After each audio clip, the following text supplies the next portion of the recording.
This boy went to take the adventurer exam. On the written test, he got everything wrong. Absolutely everything. The evaluators looked at the paper and laughed. Just another clueless country boy. On the practical test, they threw everyone into a forest. Archers, mercenaries, experienced warriors. Each one went after what they knew how to do. The boy came back dragging an entire red bear across the ground. Not the claw, not the bile sac, the whole animal, because he didn't know how to extract just the part he needed. The other candidates who were in the forest said they saw him draw his sword, and in an instant, the bear dropped. Nobody saw the strike. The room went silent. But even then, nobody took it seriously. Lucky country boy, they said. In the final stage, the evaluator proposed a fight. This unknown kid against two rankers at the same time. On one side, Eddie Markman, prodigy of the most famous archer family in the world, registered in the rankings since the age of 5. On the other, Owl Darkus, the mercenary who single-handedly dismantled an entire criminal organization, took down 7 executives and their boss with his bare hands. Both of them looked at the boy and felt insulted that they had to fight him together. The fight started. Eddie fired the first arrow. The boy dodged and charged at Owl at a speed the crowd could barely follow. The two exchanged blows, defended, attacked. Nobody in the room could clearly see what was happening. Then the boy opened Owl's guard. The finishing blow was coming. Eddie seized the moment and fired an arrow straight at the boy's body. He cut the arrow out of the air with his sword. Without stopping his movement, nobody breathed.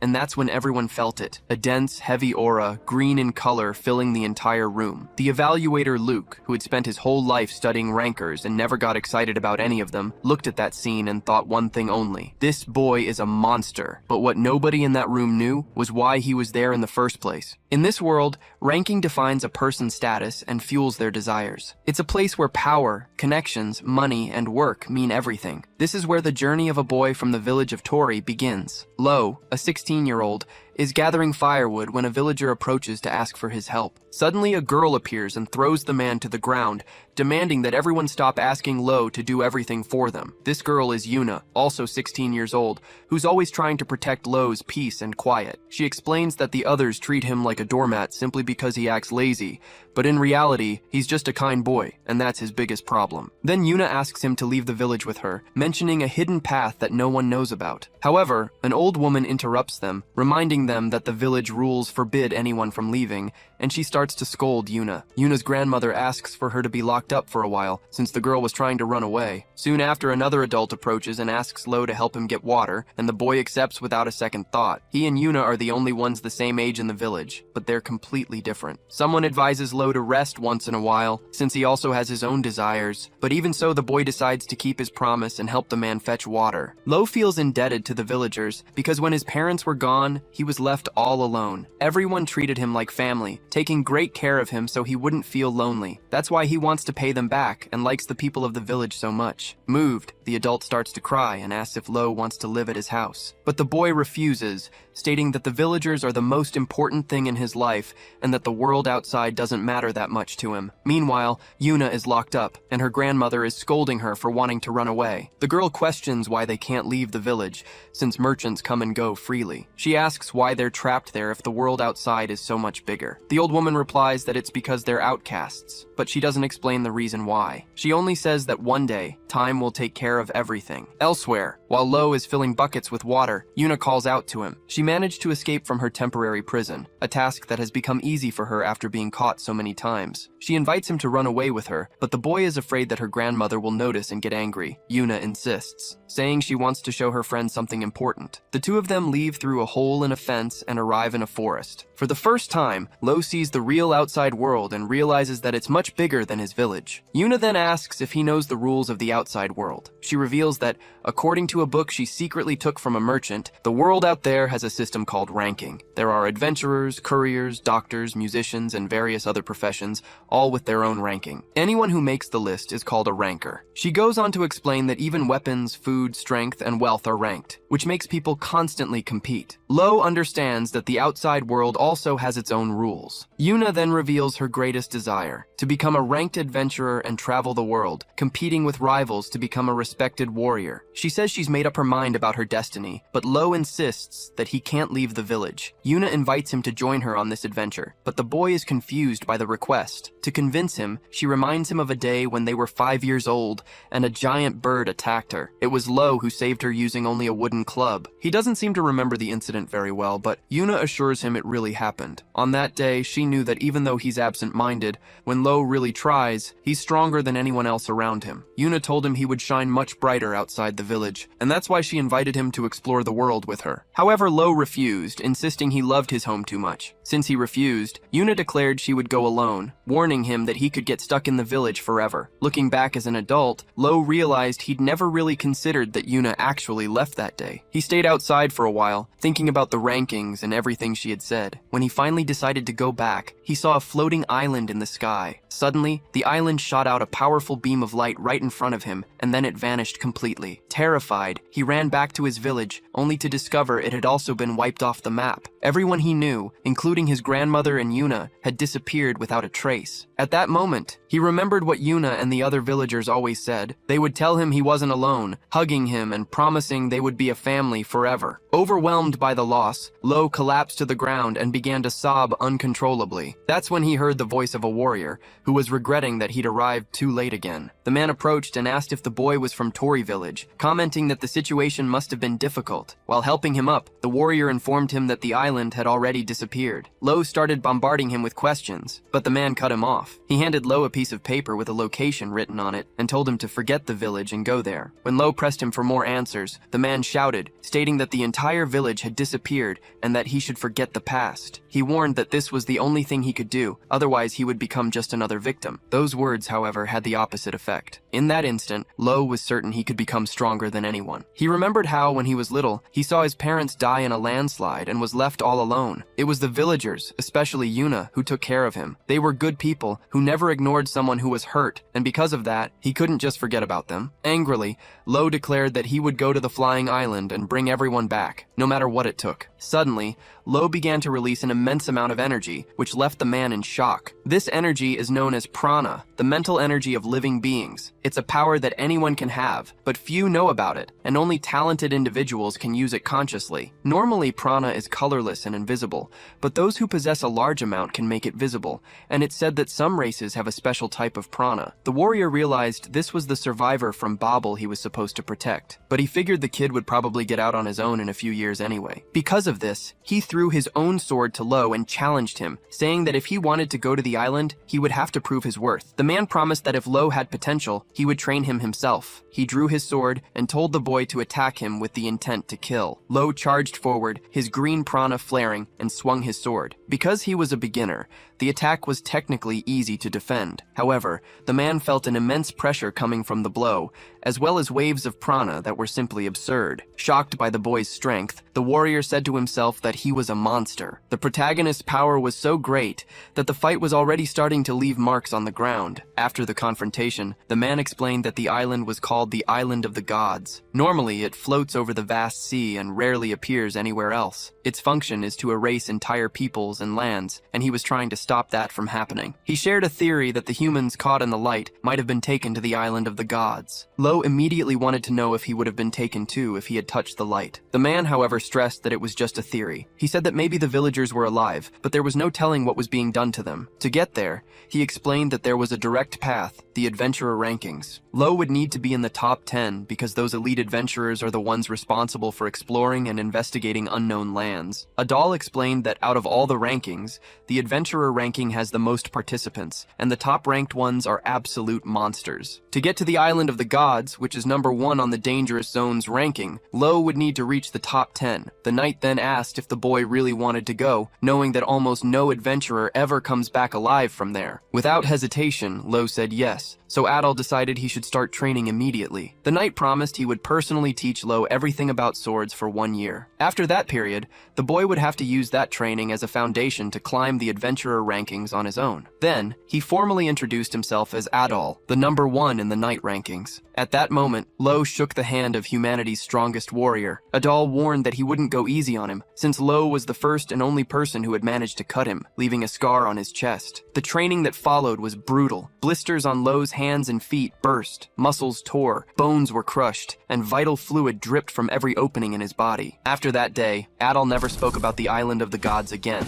as if he wanted Lo to figure out the rest on his own. This attitude made Lo believe even more strongly that the people of Toki were still alive. He continued his training, clinging to this theory, always wondering about the reason for the village's disappearance. To find out the truth, he needed to reach the top of the adventurer rankings. 1 year later, after training relentlessly, he finally felt ready. Lo remembered what Yuna had said about wanting to become a ranked adventurer. Yuna, who dreamed of the outside world, was gone, and he never imagined he'd be the first to set out on a journey. Now he carried her dream with him. Lo grew a lot in that past year, becoming the disciple of humanity's strongest knight. At that moment, his adventure to the island of the gods began. The scene changes to the kingdom of Valter, in the capital city of Trakista. In a branch of the appraisal department, an assistant wakes up a boy named Luke, who was up all night checking the rankings again. She scolds him, saying that as an appraiser, he needs to take care of his own health. After all, unlike her, who just does office work, he's the one who determines people's rankings. Appraisers are sent to every corner of the world to analyze the skills of the rankers. They need to have extensive knowledge and impartial judgment to assess everyone's merit and position, which forces them to go through various tests. It's one of the most demanding jobs that exist, entrusted only to those who are hand-picked. Even though he's an appraiser, Luke is still at the lowest level and needs to work hard to climb the rankings and achieve his goals. He knows that for an appraiser, the fastest way to grow is to become the exclusive agent of a talented ranker. However, Luke still hasn't found a ranker he likes enough to dedicate himself to exclusively. He says he's not picky, but he thinks the current rankers are boring. In the past, the competition was more fierce, but now the top spots of all the rankings are locked in. As someone addicted to rankings, Luke believes their value lies in constant updates. That's why he wonders if there's a promising new star who can turn everything upside down. His assistant suggests that this promising ranker might be in the classroom they're observing. It's the 3rd time this year that they're holding the registration exam for the adventurer rankings. The number of applicants has increased because the Azaban forest entered the dangerous zones ranking 2 months ago. She comments that there are a lot of promising people, like Oldarks. Despite having a low number in the mercenary rankings, he's the leader of the Red Wolf group, a very promising newcomer from the country. Besides him, there's also Ed Markman from the Archer rankings. The Markman family is famous for their archery. His father was number 2, and his brother is in 7th place. They say that even at his young age, the speed of Ed's arrow already reaches double digits. Besides them, there are others who look good, including a trade ranker and a sailor. As an experienced evaluator, Luke recognizes most of the promising faces just by looking at them. He understands the adventurer ranking has become especially useful now that so many people are trying to join because of new dangerous zones, like the recently classified forest. However, their conversation is cut short by the sound of a bell, which makes the assistant check where the noise is coming from. She sees Lo registering for the adventurer ranking, and takes the chance to explain that the system is managed by the evaluation department. This department sends evaluators all over the country to validate the achievements of ranked members. While ranking updates can be done anywhere, the initial registration has to happen at an official agency. Our hero then walks up to take the exam. He hands over the money, fills out the required information, and waits in the room after getting his registration number. To the shock of Luke and the receptionist, the guy shows he has absolutely no idea what the evaluation department is. Ignoring that for now, Luke helps the secretary prepare for the exam by taking care of the paperwork. Soon after, the registration exam for the adventurer ranking begins. It consists of a written test, a practical test, and a final surprise test. The final score determines who passes, and it's explained that even if someone fails one part, a high score in the others can make up for it, so no one should give up. With the rules explained, the aspiring adventurers begin the written test. The material turns out to be extremely complex, and the subject matter is very broad, making things difficult for everyone. 2 hours later, the woman announces the end of the written test and informs them that the practical will begin in another 2 hours. While the candidates are resting, the secretary grabs the pile of papers and asks Luke to help her grade the tests. With a grim look on her face, she picks up the protagonist's test and realizes he got every single question wrong. Luke, on the other hand, hand, is annoyed that he has to grade the ridiculous tests from these country bumpkins. After the 2 hours are up, the practical test begins, and it's a kind of treasure hunt. The participants have to turn in the items listed on a form, and each item is worth a specific number of points. They're encouraged to get items that are worth a lot of points, but they're strictly forbidden from fighting each other. Since each applicant is good at collecting a different type of item, the test kicks off with everyone running like crazy through the forest. Watching from a distance, Luke and the secretary guess that about half of the adventurers will pass. They notice from their movements that the group seems more prepared this time. However, no one really catches Luke's eye until their conversation is interrupted. A boy shows up carrying a piece of regal ore, becoming the first person to turn in an item. Satisfied, he decides to stop the test,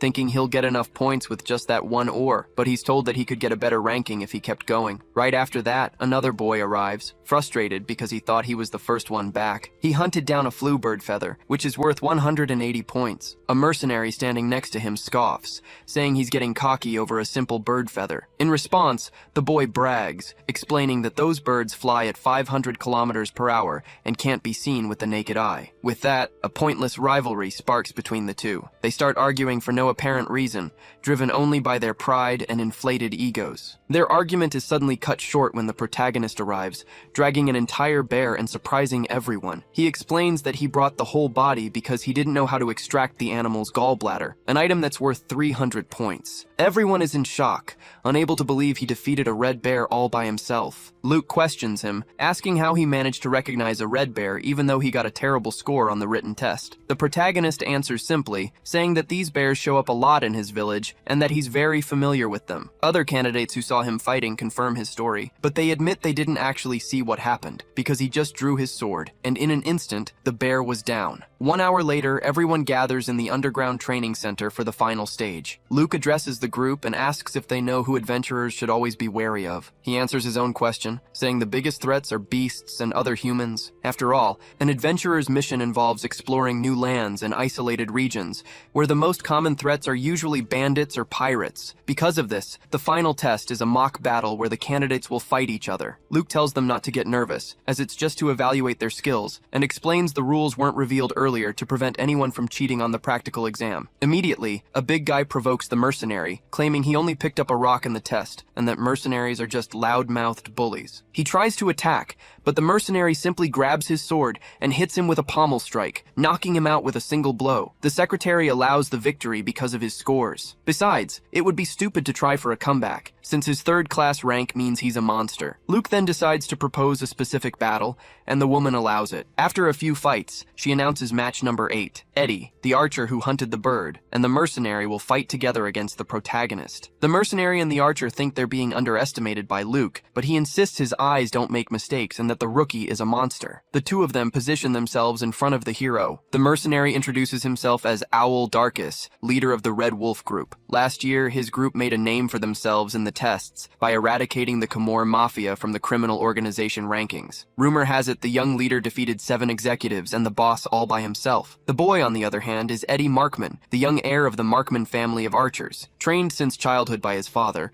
who was once the number 2 ranked archer, Eddie was registered in the rankings at just 5 years old and is considered a talented prodigy. Now, the two of them are facing an unknown but very strong young man. As soon as the fight begins, Markman fires an arrow, but the protagonist dodges it and rushes toward Owl Darkus, starting a sword clash. They exchange several blows at high speed, with both skillfully defending themselves, so fast that the other fighters can't even follow the action. At one point, our hero manages to push Owl Darkus's arm back, opening up his guard to land a blow on his chest. Seizing the opportunity, Eddie fires another arrow in his direction. Surprisingly, the protagonist manages to cut the arrow out of the air with his sword, stopping the attack and leaving everyone in complete shock. No one has ever seen him before, but everyone starts to think he must be among the top-ranked knights. That's when our hero finds out his opponents are ranked in other categories. Markman is number 402 among archers, and Owl Darkus is number 753 among mercenaries. Realizing this, the protagonist declares that if he defeats them both, he'll reach a 3-digit rank. Suddenly, he releases an absurd aura that fills the entire dueling hall, and Luke notices that it's prana, so dense that you can see the color of his aura with the naked eye. Markman tries to sound tough, stating that the rankings aren't just for professions, and that in the sniper ranking, which evaluates precision, he's in the 78th position. mountain. However, as he prepares to fire an arrow after saying this, he simply collapses to the ground, defeated. Owl Darkus is in shock since he couldn't even see the move that took him down. Then, the swordsman starts walking slowly toward him, emanating a green prana. Suddenly, our hero disappears and reappears behind him. Upon feeling the cold blade of the sword on his neck, Owl Darkus gives up, explaining that he has to work later and doesn't want to get knocked out like Eddie Markman. He admits the protagonist is a monster and wonders who he really is. Everyone in the room is shocked as he defeated 2 3-digit rankers all by himself. Officially, it's announced that the winner is candidate number 3. Immediately, Luke runs over to his computer and opens the exclusive evaluators list of rankers. He finds the profile of 17-year-old Lo Thule and notes that he has no prior record. This makes sense with his story about coming from a very remote village and confirms he isn't a criminal or a member of any special cult. Luke felt like he'd just hit the lottery by finding a hidden talent like that, so he rushed off to offer his services as an exclusive appraiser. He asked Lo to be his ranker, but he quickly realized other appraisers had the same idea and were already trying to convince the swordsman. For a moment, Luke thought he was too late and that he should have investigated someone's background before making an offer. To his surprise, our hero didn't even know what an exclusive appraiser was, so Luke stepped up to explain. He clarified that an exclusive appraiser is someone dedicated to a single ranker, whose job is to update their ranking regularly. Normally, you'd have to wait for the appraisal department to send someone, but with an exclusive appraiser, the update happens on the spot, anywhere. This advantage is highly valued by adventurers who are always traveling. Besides, exclusive appraisers always have the most up-to-date information, so if Lo wanted to climb the ranks quickly, hiring one was the best way to go. Hearing the proposal, our protagonist set one condition for accepting their help. He wanted to know if any of the appraisers there could get him into the top 10 of the adventurer ranking. The other appraisers backed off, explaining that excellent swordsmanship alone wasn't enough to get that far. Hearing this, our hero simply turned his back and started to walk away, but Luke ran after him, desperate. Calling out to Lo, the young appraiser asked why he wanted to get into the top 10 of that specific ranking so badly. Our hero replied that it was none of his business, but Luke insisted that it was. He declared that he would become his exclusive appraiser and help him reach his goal. Lo, however, refused, saying he didn't want to put a child in danger. Luke retorted that before being a child, he was an official appraiser. Even so, Lo stood his ground, explaining that he had no intention of hiring anyone because he didn't want to involve more people in his mission. That's when Luke shouted that he also had something he needed to do, a mission he wanted to complete even if it cost him his life, and that's why he wanted to team up with Lo. The intensity in his words made the swordsman remember the ambition he himself had a year ago when he decided to go to the island to save everyone. Understanding the boy's determination, he gave in, saying that he also had something very important to do. Luke then formally introduced himself and promised he would guide him to become one of the best in the ranking. Convinced, Lo Thule shook his hand, sealing the deal. Soon after, they went to a very nice room that Luke had already rented for them to use as a base for a few days. Our hero praised Luke's skills, and Luke replied confidently that getting that room had been easy. The young appraiser then declared that he would prove his competence within a week, and that, unlike before, Lo would be begging him to be his exclusive appraiser. Luke observed that although Lo was an incredible fighter, he seemed a bit out of it outside of battles. A short time later, the test results came out. Lo's new rank was position 2,728. Luke congratulated him on passing the registration test, stating that getting into the 2000s was already a great start. Lo, however, was disappointed as he expected to be in the triple digits. After all, he had defeated 2 opponents who were at that level. Luke explained that the adventurer ranking had a lot more people, so the competition was tougher. He said that no matter how strong someone was, there was a limit to their starting position. However, he revealed that Lo had other impressive rankings, like 58th place in sword speed, which, in the appraisal department's view, was the true representation of his talent. Luke continued, explaining that the 2 men he faced also had rankings in several other categories. Oldarks, for example, held positions in the cleaning, informant, and reliable boss rankings, while Eddie Markman was in the sniper, reconnaissance, and even mushroom cultivation rankings. Being in multiple rankings made it easier to get jobs, which is why he suggested Lo register for others too. Lo, however, stated he wasn't looking for jobs. Luke understood immediately, realizing that Lo's only goal was to get into the top 10 as quickly as possible so he could then go to the Island of the Gods. He knew this because that was the only special privilege granted to the top 10 in the adventurer ranking. Lo suggested he'd tell his reason after the trial period,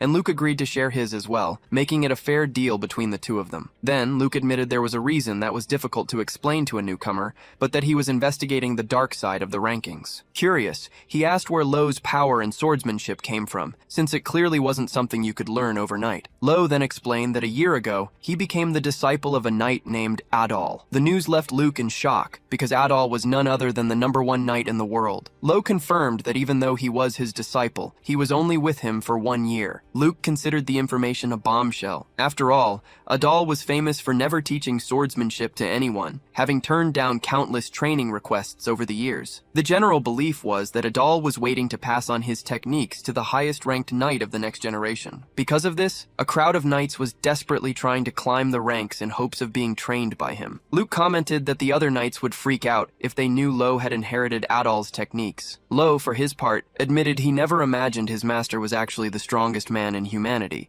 just like he'd always claimed. Luke clarified that being #1 meant being the strongest in the world. It was then that Lo revealed something even more surprising. He had defeated Adal with his sword once, and the knight himself admitted that Lo was the first person to ever land a hit on him. Luke was stunned to hear such bombshells coming from someone with such a deadpan expression. He checked the rankings database, and since the name Thule had never appeared before, he asked if it was a disguise. Lo explained that he didn't have a last name due to a cultural difference. It was Adal who told him to adopt the last name Thule so he could go to the island of the gods. He warned him that the risk would be high, but if he did well, some clues would naturally come his way. The boy stated it wasn't a disguise, but the name of his dear family. With that, Luke finished his work as an assessor for the day and took off his hat. At that moment, Lo finally noticed that Luke was actually a woman. She got angry that he hadn't noticed sooner, but Lo quickly apologized. Satisfied with her new client's realization, Luke invited him to get some coffee, marking the first step of a long journey together. With their partnership established, they came up with a strategy for Lo to reach the top 10 of the adventurer rankings. To climb the ranks, he needed achievements. And although territory development and exploration were the basics,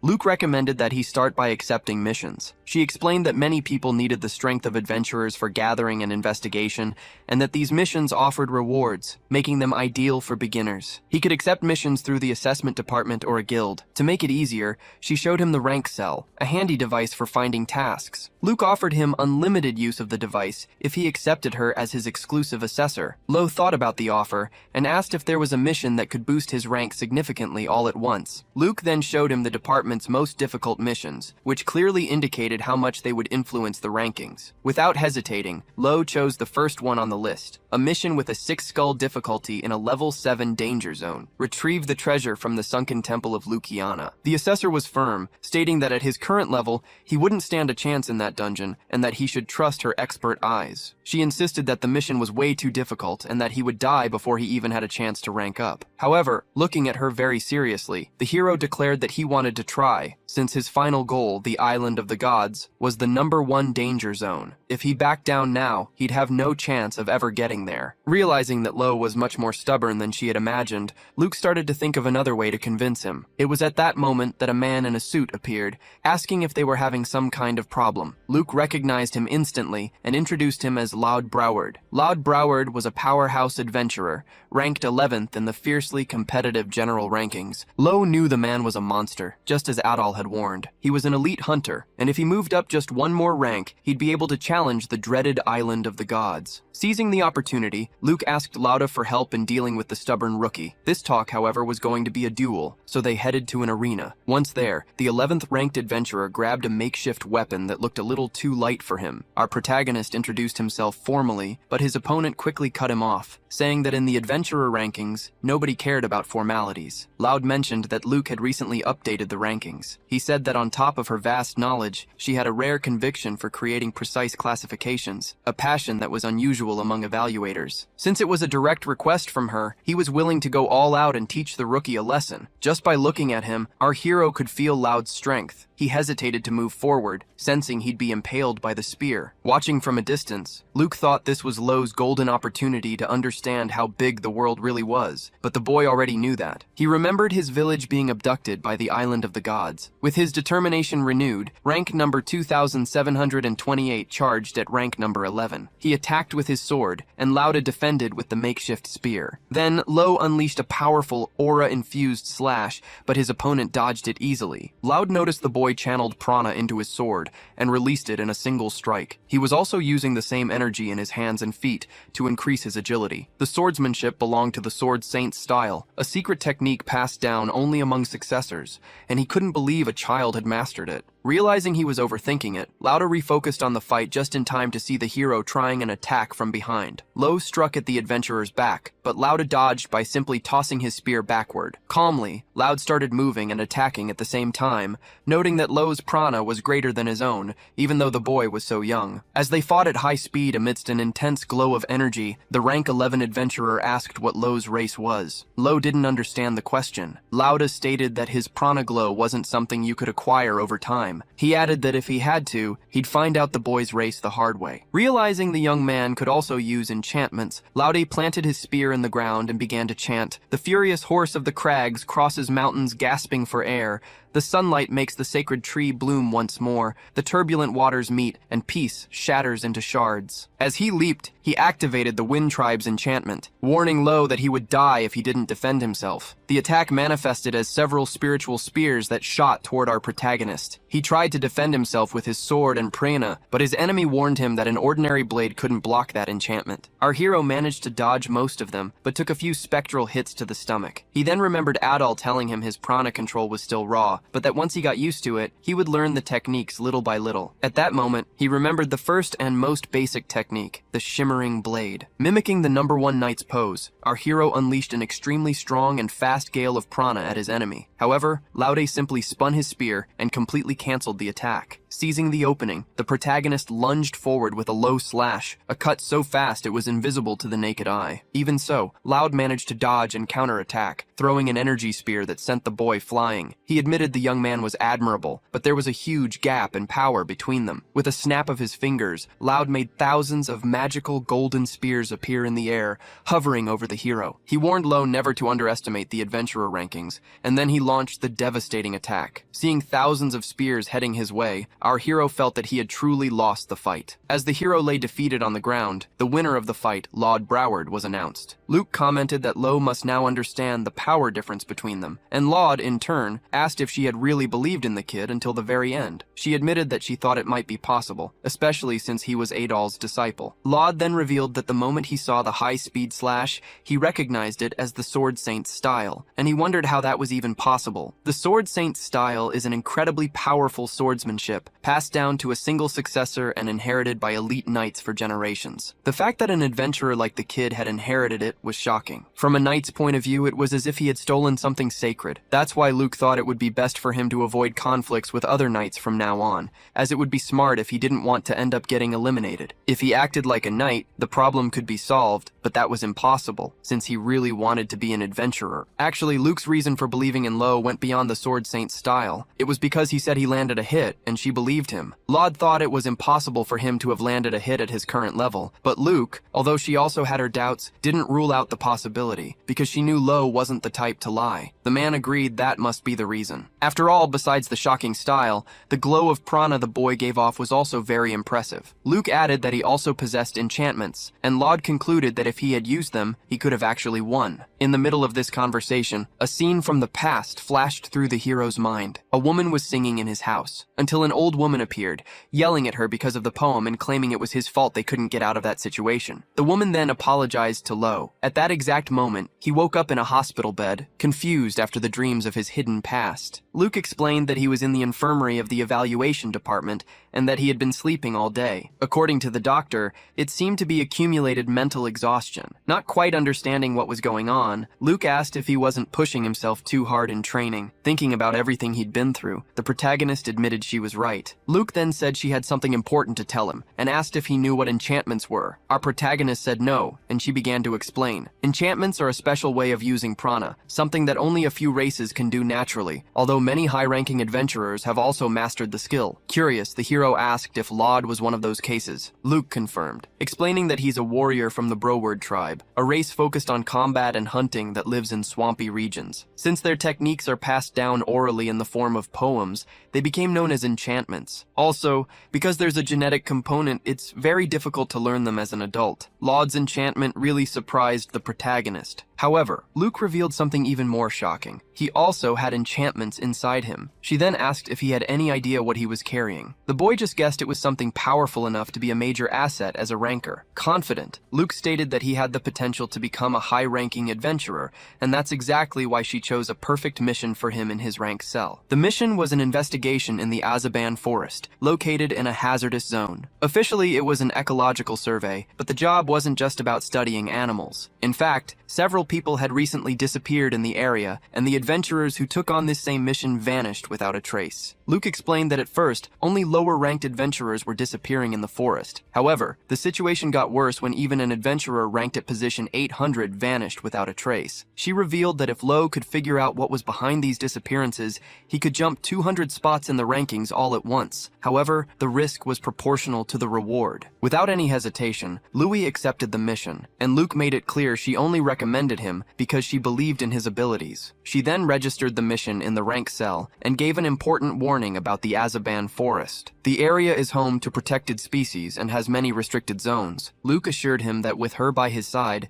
everything should go smoothly, but he would need to be extremely cautious. The boy then asked what would happen if he broke the rules. Luke replied that his rank would drop drastically. She explained that no matter how skilled an adventurer is, destroying the ecosystem or failing a mission seriously damages their reputation, and the ranking system is built on credibility. Excited, she concluded that this mission marked the beginning of a new chapter in their journey. It was the first step toward a rapid climb in the adventurer rankings. Stating that they would do their best by working as a team, she convinced him to set off. Together, they headed toward the Azaban Forest. Meanwhile, in another part of the same forest, a man was finishing off another adventurer. He commented that the evaluation department didn't care about weaklings like the one he had just killed. To him, trying to climb the ranks the conventional way was foolish. The mysterious man approached a Unihauser, a creature with a valuable horn. He knew that a single horn from that creature would be enough to quickly boost him into the 3-digit ranks. He reflected that brute force doesn't guarantee a higher rank, and that the system exists at the expense of those who suffer from injustice. His name was Rosso Cruel, ranked 7th among smugglers. Looking around the area, he decided he wouldn't abandon such a promising hunting ground. His goal was clear, to reach the top 100. His next target was already set, Dalkin Iris, the adventurer ranked at position 672. When Louis arrived at the forest entrance, a knight checked his rank, recognizing him as adventurer number 2728. Once he was allowed in, he asked how many people were in the adventurer rankings. The guard informed him that there were around 30,000, but only 20,000 were active. She commented that his stats didn't seem to match his rank. She explained that a person's adventurer rank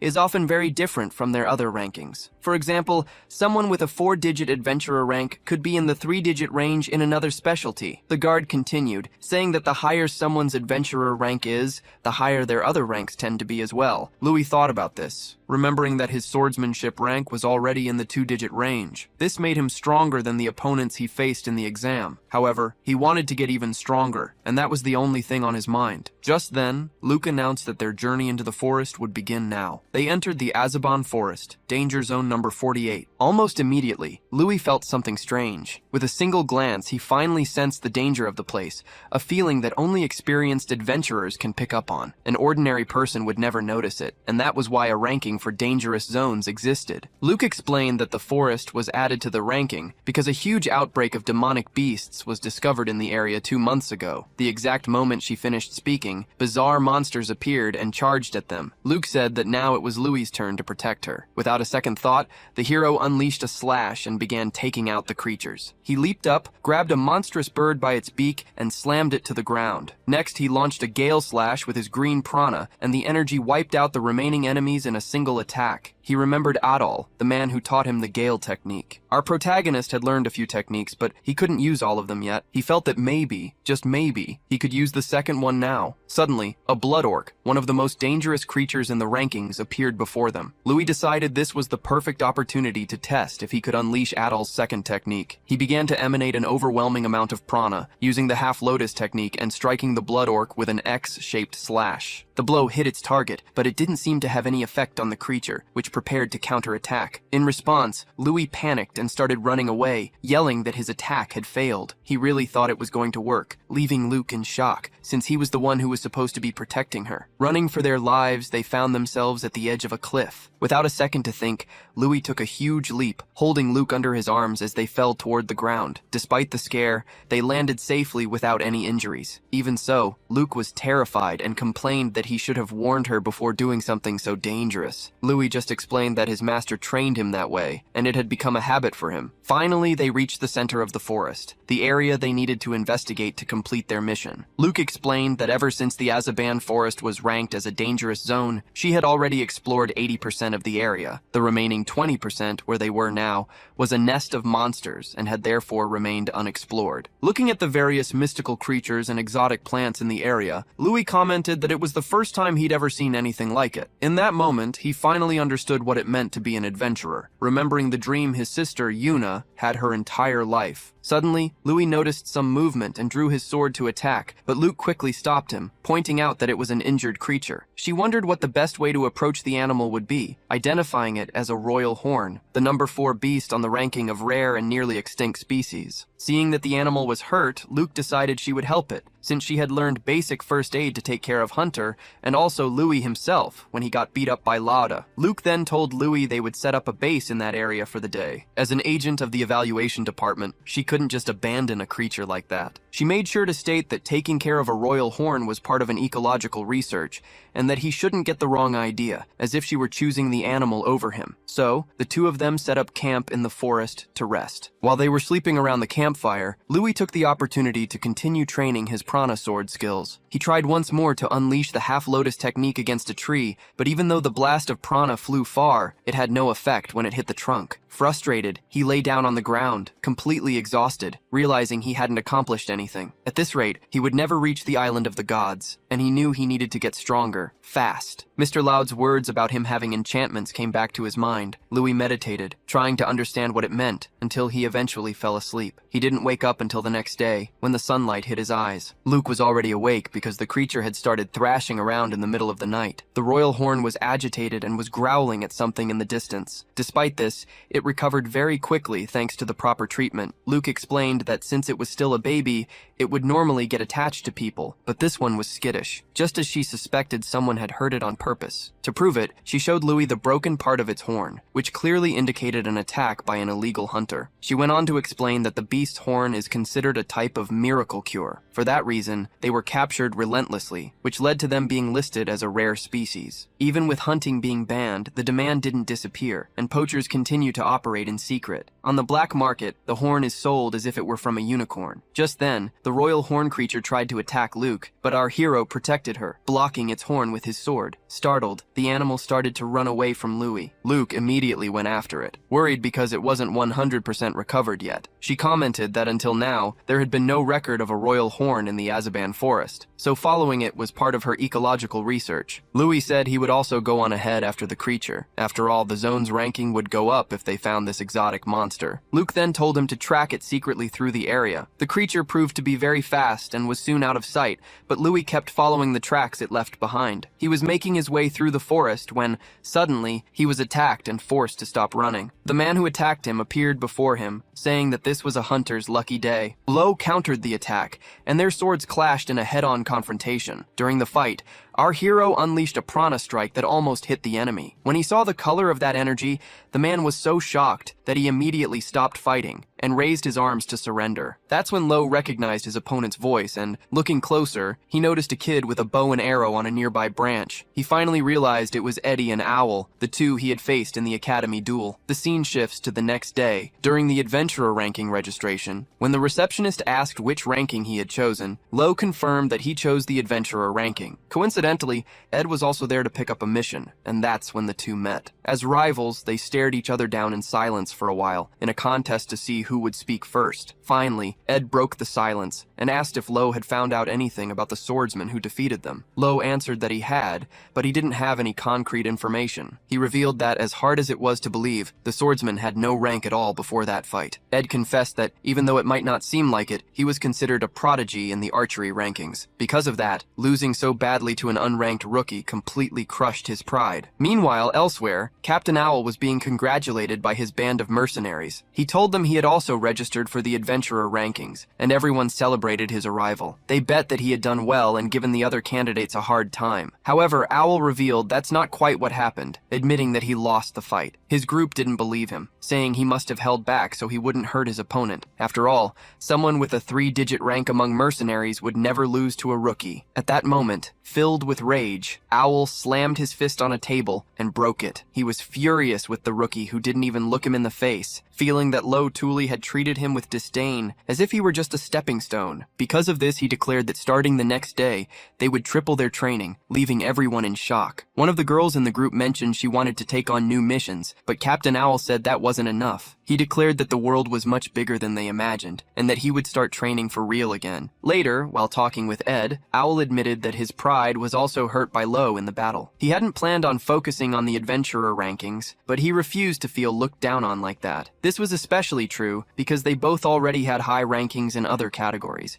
which really shook their egos. They compared their positions. Ed's adventurer rank was 6,725, while Owl's was 6,301. To their surprise, the rank of Lo, the man who defeated them, was 2,728. Seeing they were almost 4,000 positions behind, they believed it would be easy to climb the ranks and surpass him. With the same goal in mind, they decided to take on a mission together and chose the Azaban Forest. It had recently been added to the list of dangerous zones and was great for gaining experience. That's why the two of them went there and ended up running into Lo. Back in the present, in the forest, Lo said they would talk later and started running without wasting any time. While sheathing his sword, he explained that the royal horn was injured. Ed and Owl immediately understood that he wanted to protect the beast that had been attacked by hunters. They followed him, keeping up with his extremely fast pace. During the chase, the young archer explained that to move through the forest, you had to use the uneven terrain to your advantage, using pieces of rock to jump off of and increase your speed. Watching the technique, our hero immediately copied the move and managed to speed up his run as well. Suddenly, they spotted another beast that had captured the royal horn, wrapping it up in its tongue. Without hesitating,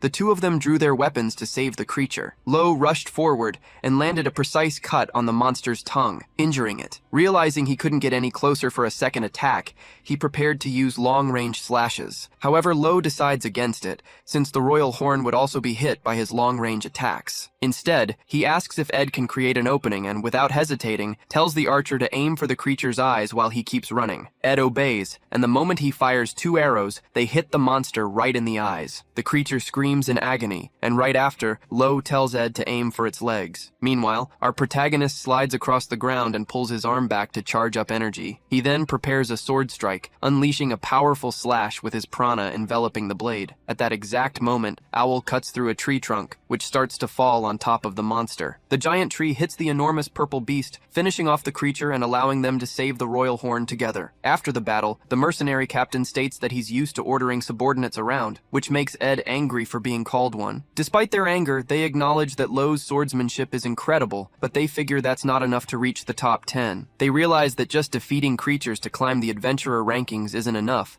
and that Lo needs to learn other skills besides swordsmanship to truly stand out. A little later, Luke finally arrives and apologizes to Lo for being late, asking what the hell had just happened there. She explains that she thought they were illegal hunters, but luckily it was all just a misunderstanding that was cleared up quickly. Luke expresses her relief that Lo didn't just attack like a madman, and instead resolved the situation by talking. Then, she jokes that she'll have to lower their rank, but quickly clarifies that it's a joke. However, she warns that just because he held back, next time she'll lower their rank for real. Hearing the threat, the two boys, who almost lost their rank, promise they'll be more careful. Curious, Ed asks why Lo brought an evaluator with him, and our hero replies that it's easier to climb the ranks that way. Owl, however, disagrees and thinks it's the same as being watched 24 hours a day. He doesn't like the idea, arguing that it'll just mean more work for Lo, like cleaning duty, and that most of the time they'll just make him risk his life every day. Owl concludes that this will happen because Lo is being used for other people's interests. Lo then asks why the evaluators would want him to improve so much. Owl replies that it's the only way for them to get promoted, since evaluators move up in rank whenever they update the rankings. In other words, adventurers whose ranks climb quickly are an easy way for evaluators to get a promotion. He tells Lo to watch out, stating thinking that Luke is using him as a stepping stone to get ahead. Hearing this, Lo becomes doubtful. He wonders if she would really do something like that, since she doesn't seem like the type of person to act that way. At that moment, their conversation is interrupted when Luke finishes scouting the area and declares that the coast is clear. Suddenly, the royal horn monster approaches and starts rubbing against her as if they've become friends, but the creature shows no concept of personal space. Ed and Owl don't find the scene cute at all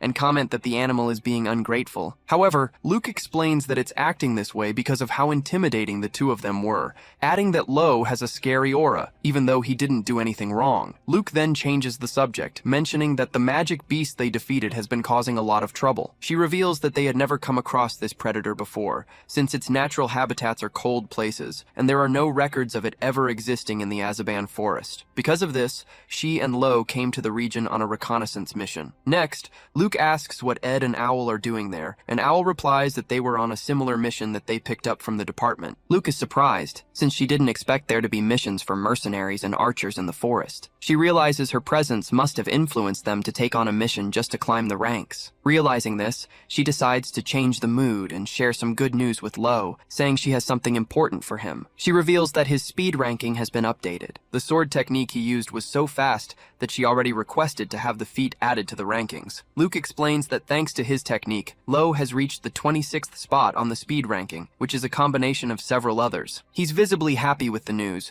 recognizing that he used a technique that's hard to see with the naked eye, even though to regular people it might not look like much. Lo is sure he did well, since he was just acting on pure instinct. Impressed, he asks if Luke is always this amazing, and she takes the chance to brag a bit about helping him move up in the rankings. At that moment, Lo decides to be honest with Ed and Owl, which leaves Owl a little annoyed. The young swordsman confesses that there's something they need to know. He admits he's not good at absolutely anything that doesn't involve his sword. The two of them realize the kid has dedicated his entire life just to sword training. Lo explains that during the fight, it was Ed who saved him, because he didn't know how to keep up with the pace of fighting as a team. Owl then explains that his instinct for command is natural, since as the leader of a mercenary group, he constantly has to come up with plans so he doesn't lose his men. He explains that formations, instructions, everyone's positioning, and deciding who delivers the final blow are all vital in an attack. Owl asks if Lo is interested in learning about this, but adds that his swordsmanship is already good enough, and he might not need his advice. Even so, Lo insists and asks them to teach him everything, since he knows he needs more skills to survive. They agree to give him some tips on how to move through the forest,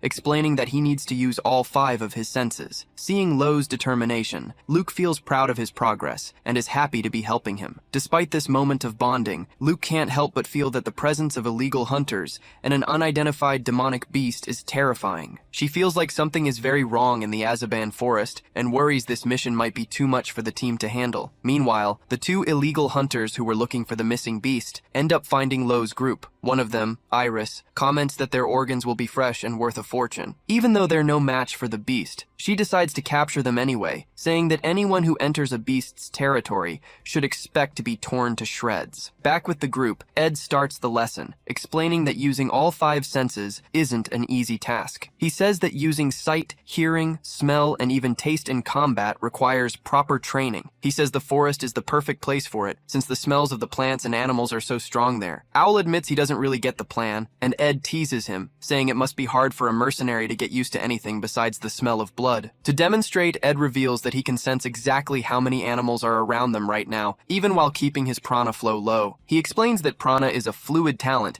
that allows a person to focus their perception. This lets them sharpen one of their chosen senses. Encouraged, Lo starts to focus his prana on his perception of the environment. Suddenly, he starts giving off a huge amount of energy, shocking everyone with the sudden burst of power. The prana spreads out quickly, sharpening all 5 of his senses at once. It allows him to see everything around him, including one of the illegal hunters from the Dreads hiding nearby. Immediately, Lo grabs his sword and prepares to attack, warning Luke that someone is watching them. But just as he says someone is getting closer, he's hit by a devastating punch. The blow is so powerful it sends Lo flying, causing him to crash through several trees before he hits the ground, apparently passed out from the pain. The illegal hunter who attacked him appears, complaining loudly about who was leaking prana all over the place and calling it disgusting. He then reveals that this uncontrolled energy is exactly what allowed him to track the group so easily. Right away, the mercenary and the archer draw their weapons, preparing for battle. However, Luke stops them, revealing that their opponent is Dalkin Iris, number 672 in the adventurer rankings. The information leaves everyone in shock, since an adventurer with a 3-digit rank is much stronger than they are. Luke explains that he knows Dalkin because of his famous history, mentioning that he was about to break into the 2-digit ranks until he committed a crime that made his ranking plummet. Just then, Rosso appears and comments on Dalkin Iris's incredible speed. Dalkin notices the appraiser's presence, though he doesn't recognize her. She, on the other hand, immediately identifies Rosso as the black market merchant ranked at position 776. Realizing this, Dalkin comments that she's well informed for knowing about the crime ranking. He then explains that this ranking has a hierarchy reflecting the severity of a criminal's actions. He gives notable examples like the assassin and thief rankings, and adds that higher positions usually indicate an addiction to hard drugs. Dalkin adds that the crime ranking is one of several unofficial rankings created by users themselves, since in this world, there are classifications that aren't just made by official institutions. He mentions that high-quality rankings are sometimes compared and even bought by government bodies, as long as they don't violate ethics, while others are maintained and updated with the support of enthusiasts. It's then that they spot the unicorn they were looking for. Luke stands in front of Dalkin, blocking him from getting near the royal horn, and questions why he's hanging around with a criminal like Rosso. The adventurer replies without hesitation that he's doing it for money. This shocks Luke, since someone with Dalkin's skill level could easily earn money honestly. However, Dalkin clarifies that money isn't the only thing he wants, stating that there are 2 reasons for his alliance with Rosso. One is to sell products, and the other is to buy them. He then taunts the appraiser, asking if she knows that rankings can be bought. The insinuation makes Luke furious, but Dalkin doesn't seem to care one bit. Annoyed, Owl tries to attack Dalkin with his sword, but the adventurer blocks the strike by catching the blade with just his fingers. Next, Eddie fires an arrow at him, declaring that their mission is to patrol the forest and that someone as dangerous as Dalkin can't be left to run loose. Realizing he'll have to clean up this mess the old-fashioned way, Dalkin gets irritated and starts releasing his purple prana with overwhelming force, causing his muscles to grow. He prepares a devastating punch aimed at the mercenary, who freezes in shock, feeling like he's going to die from that single blow. It's at that exact moment that Lo reappears to save him. Emanating an immense amount of prana, the protagonist puts his sword in front of the attack and blocks the enemy's punch. The 2 opponents stare each other down and ask who the other is, but Lo's prana proves to be superior, overpowering Dalkin's. The confrontation intensifies into a powerful clash of their magic. With prana radiating from his body, Lo charges at the enemy, forcing him to retreat from his strength. Luke asks if Lo is okay, and he confirms that he is. Then Lo asks if the man in front of him is the illegal hunter, and the appraiser confirms that there's no doubt he was the one hunting the royal horn. With that confirmation, Lo uses a hurricane skill with his green prana, launching the magic at his enemy. However, Dalkin blocks the attack by crossing his arms and surrounding them with his purple energy. He's impressed that a kid like this is using prana, which is so unusual. Lo notices that his attacks barely tickle Dalkin, who proves to be extremely tough. He then remembers a warning from Aldo, who told him to be careful when encountering someone who uses prana. Aldo had explained that Loa was a special case. Normally, you have to be a master in some area, whether with swords or other weapons, to awaken this hidden power through deep study. Lo remembers that according to Aldo, prana is more than just energy. It's an obsession. In other words, if someone is aware of prana, they're probably a master of something specific. He remembers a time he was climbing a mountain with Doug and had a really tough time, but those words encourage him to face his enemy. As he gets ready, Luke warns him that Dalkin Iris is ranked 12th in boxing, 48th in beast taming, 19th in grip strength, and 7th in weightlifting, possessing world-class strength. So, she advises him not to get close and to fight from a distance. Annoyed that his stats were revealed like that, Dalkin Iris declares he's going to crush the girl first. He then touches a tree, and without much effort, rips it right out of the ground using his prana. Holding the trunk with just one arm, he braces himself and hurls the entire tree right at Luke. However, Lo acts fast to save her, slicing the tree in half with his sword, which is glowing with a powerful aura. Luke gets worried, realizing that a defense that intense takes a huge toll on him. Watching the scene, the old man Rosso notices that the boy's prana is very strange. He orders Dalkin Iris to capture him, saying it will make them a lot of money. Dalkin replies that he'll take the kid, assuming he survives the fight. Just then, Eddie fires 2 arrows at the boxer,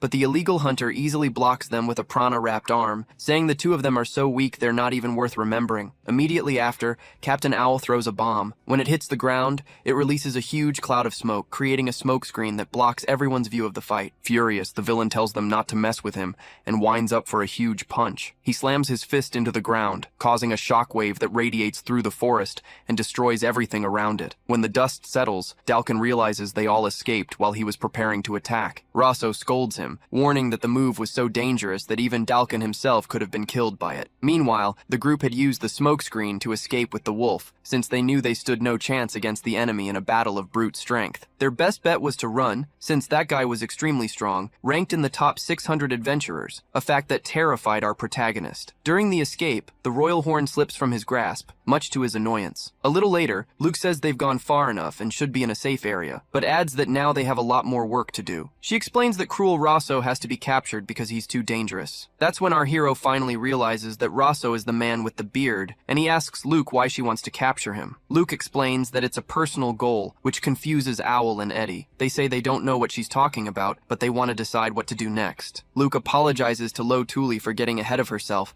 and reminds them that their official mission is to patrol the Azaban forest, so they need to keep monitoring the two villains. As an official agent, she states that none of them stand a chance in a direct confrontation, and Owl agrees, suggesting they should just observe. Once they can expose the duo's crimes, they'll report it to the department, which will take care of the rest. Although Luke still thinks the plan is dangerous, Owl and Eddie are determined. Currently ranked around 6,000 among adventurers, they want to use this mission to climb the ranks. They plan on using their high stats in stealth and tracking to follow the targets without being detected. They figure that since the forest is 48th on the danger list, the mission could earn them a jump of at least 1,000 spots in the rankings, depending on how reliable the information is. Sensing the risk, Luke asks them not to do anything crazy over this, but Captain Owl reassures her, promising they won't fight since he has no intention of being reckless. The group decides to split up for now. Luke and Lo Thuli will be responsible for taking the royal horn to a safe place, since it would be too difficult to fight with the animal nearby. The main concern is that Dalkin Iris is after the cubs, which increases the risk of an ambush. Besides, our hero doesn't want the royal horn getting any more involved in the fight, especially after Luke noticed how terrified it was earlier because of them. The plan they agreed on is that as soon as they get the wolf to safety, they'll meet up under a tall tree. Someone will keep watch all night just to be safe, in case they need to help each other out. As they get ready to leave, Eddie continues teaching Lo Thuli how to move through the forest. Aware that Dalkin Iris might escape if they take too long, our hero lets the others go on ahead. But first, he asks Eddie to teach him a bit more about his strategy, despite the rush. After a quick training session with the archer, Owl, whose sword was destroyed, borrows a dagger. Our hero then offers his hunting blade as payment for the lesson the mercenary gave him. Before they leave, they advise him to do some mental training before sleeping to increase his success rate, reviewing everything once a day. Now alone, Luke and Lo Thuli focus on getting the royal horn to a safe place, while also resuming the ecological survey given by the system. Even though Dalkin Iris is still a concern, they know they have a responsibility to finish the job. In a moment of mutual understanding, our protagonist expresses his confidence that Eddie and Owl will complete their objective, figuring they're even more capable than he is. Luke agrees, stating that their skills are impressive and that they're trustworthy people. Then, our protagonist gets an idea and suggests they look for the royal horn's home while they do their survey. He wonders where the animal came from all this time and brings up the possibility that there might be others like it at its home. If the place is safe, they could hide the cub right there. Luke agrees with the idea and says the easiest way to find the place is to simply ask the royal horn. She walks up to it, places her hand on the animal's head, and asks where it wants to go. Immediately, the royal horn starts running down a strange path in the forest, and the two of them follow it. They trust its instincts, knowing it's a smart animal that, despite being scared, was just a cub wanting to go home. During the chase, they come across another unidentified beast. Taking the opportunity, Lo starts documenting the creatures they find, like a green monkey and then a strange-looking moose. He keeps taking notes and sketching the various unknown animals that appear along the way. Eventually, they stop for another rest around a campfire. While our hero is meditating, feeling his prana spread out, Luke calls his name, breaking his concentration. He explained that he was just going over what Eddie had taught him, while Luke, still awake, checked the report he'd written. She commented that he wasn't very good at drawing and needed to improve that skill. She also said he needed to be more concise with his writing and approach things from a more objective point of view. Seeing her dedication, our hero asked why she was so determined to capture Rosocruel, and if it was a goal she had to achieve no matter what. The girl confirmed that she had no other choice but to follow through with her plan. Realizing the seriousness of the situation, our hero decided to help her. He understood that her staying up late was a result of extreme anxiety. He knew that if she just stood still, everything she was holding inside would explode. It was a feeling he knew all too well. Luke thought it was strange how naturally he talked about it, but then she realized it was for the same reason he trained late every day. She thanked him for his help, even though he still didn't know what her true goal was. Feeling that he could really help the appraiser, he listened intently as Luke finally decided to end the mystery and reveal everything. Luke started by explaining that normal rankings are lists that classify the best people from the top down. On those lists, everyone competes to climb higher and higher to gain honor and prove their worth. She brought up the exact opposite, a ranking that lists people from the bottom up, basically a ranking of the worst. And that dark side of the rankings was exactly what she was hunting. The story began 5 years ago. Luke had a very close friend named Miriella, a girl who was blind from birth and had never seen the world with her own eyes. Maybe that's why she never laughed at Luke's dream. Instead, she'd say her friend was amazing and always ask if she really wanted to be an appraiser. Luke would answer with conviction that her dream was to become the best appraiser and break the record for the #1 spot on the ranking, because she believed there was no greater honor than recording the great figures of history. While the other kids said she would never make it, Miriella was the only one who believed in her dream. One day, Miriella said that school had become too small for someone like Luke. She then told her that her father had invited her on a trip on a cruise ship called Bond Solutions. Luke got super excited, since it was a newly built luxury cruise ship. Miriella explained that her father got the invitation from a relative, and she didn't know many of the details. She thought about giving her ticket to Luke, since the trip wouldn't be as much fun for her because she couldn't see. But Luke flat out refused, saying she would only go if Miriella went with her. She held her friend's hand and promised she would guide her the whole time, so Miriella agreed to ask her father. After their talk, Miriella's mother gave up her ticket, and Luke was able to board the Bond Solutions. For Luke, who never fit in at school because her dreams were too big, Miriella was her only friend, and the feeling was mutual for the blind girl. Miriella's family was very grateful to Luke for her friendship. Then, 2 days after they boarded the ship, tragedy struck. An engine problem caused the ship to run aground, and it quickly started sinking. The impact took out more than half the lifeboats, meaning it would take 3 trips to evacuate all the passengers. Facing this critical situation, the captain gathered everyone on deck. With no other choice, he took out a book to decide who would get on the lifeboats. In front of the entire crew, he began reading the list for the first group to be rescued, instructing them to board immediately as soon as their name was called. Luke held Miriella's hand tightly, just as she had promised. Suddenly, the captain called Luke's name. After announcing several other names, he finished the list for the first lifeboat. The girl was in shock when she realized she'd been called alone, without Miriella. Her blind friend then let go of her hand and insisted she go on ahead. She said there was no time to argue, and that maybe neither of them would survive. Miriella said she believed Luke would become a great appraiser, and that Luke needed to believe it too. Luke eventually gave in and got into one of the lifeboats. As soon as she reached the shore, Luke immediately returned to the ship, but when she got back, Miriella was no longer there. By the third and final rescue trip, it was already too late. Luke saw the ship explode and, devastated, fell to her knees. Nearby, 2 crew members were talking, saying they lived righteous lives and that the people from the ranking of the worst had been left for last. Hearing that, Luke lost it and asked what ranking of the worst meant. Noticing from their reaction that it was something people weren't supposed to know,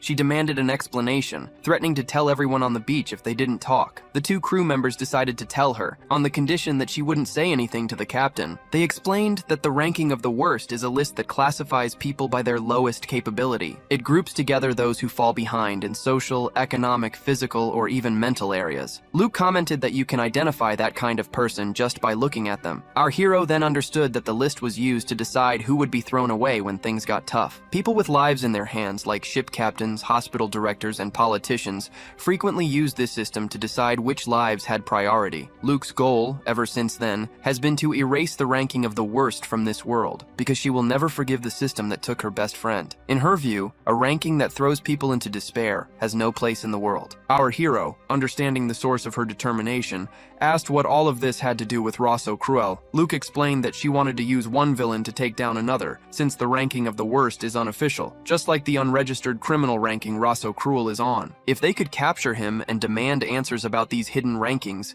they could get closer to whoever is behind it all. That's why she wanted wants to take down Rosso Cruel, no matter the cost. Our hero asked if she had any idea who the mastermind was. Luke replied that, given the involvement of politicians and rich people, she believed it was a large organization. Maybe a version of the Institute operating in the underworld, but she admitted that was just a guess. Recognizing the burden she had carried alone, he said it must have hurt a lot, and that even so, she never stopped. He called her an incredible girl, which made her shy. Then, Luke started to cry and asked Lo Tuli to tell his story too. Still emotional, Luke said she didn't want to cry alone and asked him to share his story as well. Our hero agreed, but told her he'd do it without crying. So, around the campfire, he started telling her all about his past. The next morning, Luke Imeldia was still in tears. She never imagined Lo had gone through something so difficult. She finally understood why he was in such a hurry to get to the island of the gods and save his people. Lo, for his part, admitted he'd learned from her that being impatient doesn't guarantee success. Realizing their connection had grown, he told her she could always count on him for anything, and officially asked her to be his exclusive appraiser. Through her tears, she accepted, promising he wouldn't regret it, and they sealed the deal with a handshake. After walking for a good while, they started looking for the way back. During a break, our hero asked Luke what kind of areas royal horns usually lived in. She explained that they mostly lived in caves because they were hardy, didn't need to hunt, and preferred to stay quiet in their shelters. Suddenly, the royal horn guiding them seemed agitated by something and took off running. Realizing they were getting close to their objective,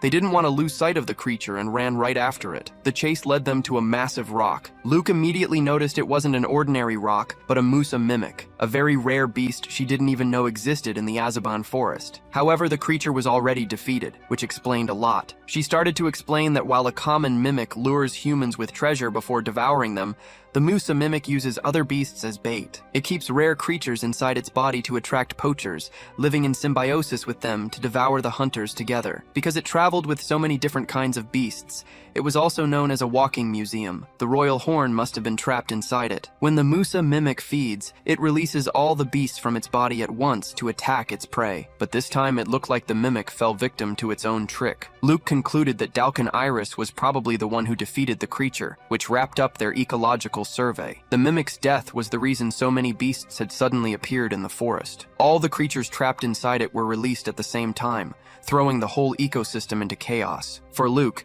this was more than enough information for her report. Our hero thought the scene was horrifying, figuring the wounds on the creature's body were from the poachers. But Luke corrected him, explaining that those marks were made after it died, meaning it had been eaten by other beasts. Since the Musa mimic forms deep bonds with the creatures it lives with, she figured the attacker must have been a beast that was already native to the forest. The royal horn walked up to the giant, defeated creature and began to rub against it. Our hero understood its pain, realizing the animal had lost its home, just like he had. He knew it felt like having your heart ripped from your chest. The royal horn, as if understanding his feelings, got teary-eyed. Suddenly, a terrible noise made them look back. They saw another bloody orc, the same monster Luke had encountered before. The orc charged, smashing the ground with all its might, but our hero moved fast, scooping up Luke and the royal horn to shield them from the attack. Lo Tuni faced the monster and stepped in front of the two to protect them, while the bloody orc started feeding on the Musa mimic. This confirmed their theory that the beast from the forest was devouring the giant creature. Angered by the scene, the royal horn charged at the orc, leaping to headbutt the huge beast. However, it was easily tossed aside by the monster. Even though it was weak and beaten down, the small animal kept staring down its opponent. Seeing this, Lo Tuni drew his sword from his back, pointed it at the bloody orc, and declared that he would take care of it. He wanted to try using a skill that had failed him many times before. Although Eddie wasn't a swordsmanship expert, he had given him a crucial piece of advice about using prana. Our hero always thought his mistake was in controlling the energy, but he found out it was a simple problem to solve. Eddie taught him the Markman family's method of prana control, passed down from generation to generation, confident that the boy would get the hang of it quickly. Our hero closed his eyes and focused, remembering his master's words. Eddie had told him that he already had a grasp on how to sharpen his senses, and that the next step was to use those senses to look inside himself, as if he were watching himself from above. He explained that for someone like Lo Tuni, whose prana was overflowing, this technique would work more easily. When our hero opened his eyes, they were green and emanating energy. With his sharpened senses,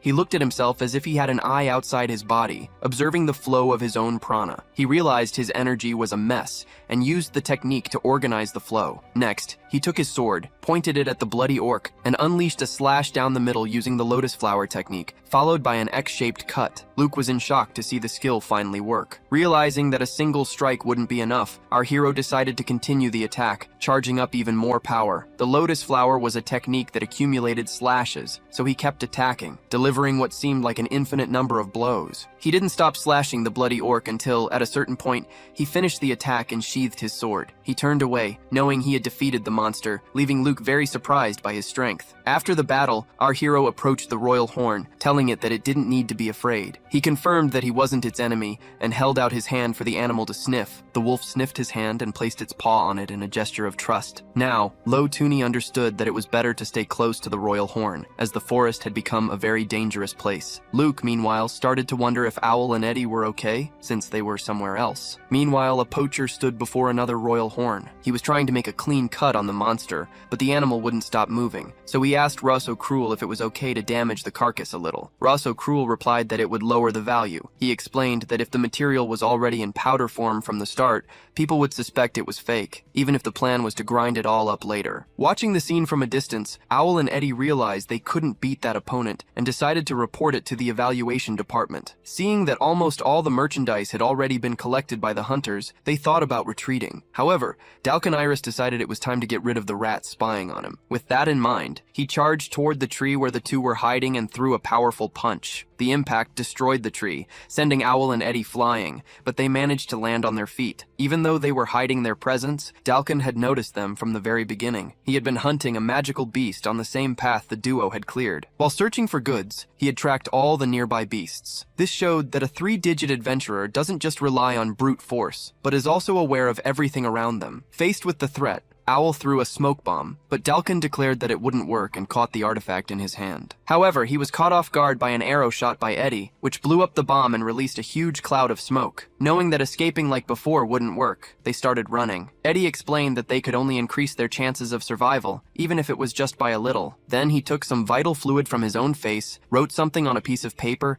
and wrapped it around an arrow. He then shot it into the air, stating that they had done everything they could. A moment later, Dalkin emerged from the smoke and asked if they had already given up on running. He called it a smart choice, since he knew the terrain perfectly. He claimed he would take them out with a single blow, but Owl challenged him not to underestimate them and got ready to fight. Eddie added that archers show their worth by providing cover, and that unlike the fight against Isami, they would be able to fight better this time. Owl's specialty was team combat, and with allies he could perform at his best. Eddie declared that he wouldn't follow weak orders, so they decided to attack together and began to emanate a large amount of prana. From a distance, our hero felt a strange energy and wondered if it was real or just an illusion. Luke then asked Lo Tuli what they should do with the royal horn. He replied that they needed to protect it and take it to the evaluation department later, because they couldn't just stand around. To get out of the forest with the animal, they would have to defeat Dalkaniris. Luke agreed and thought of two options. The first was to report to the department and wait for reinforcements. Maybe someone at Lauda's level could arrive quickly. Otherwise, assembling a troop would take too long. Our hero considered that Dalkin controlled prana better than he did, and that he wouldn't be able to fool him for long. This led Luke to mention a second, simpler method. Before the plan was revealed, the scene cut back to the fight, where Owl and Eddie were still emanating prana, surprising Dalkin. The truth is, they didn't know how to use prana before, but as they mastered certain areas of their skills, the energy awakened within them, though they needed a trigger for it to happen. Owl had developed his senses working as a mercenary in group battles,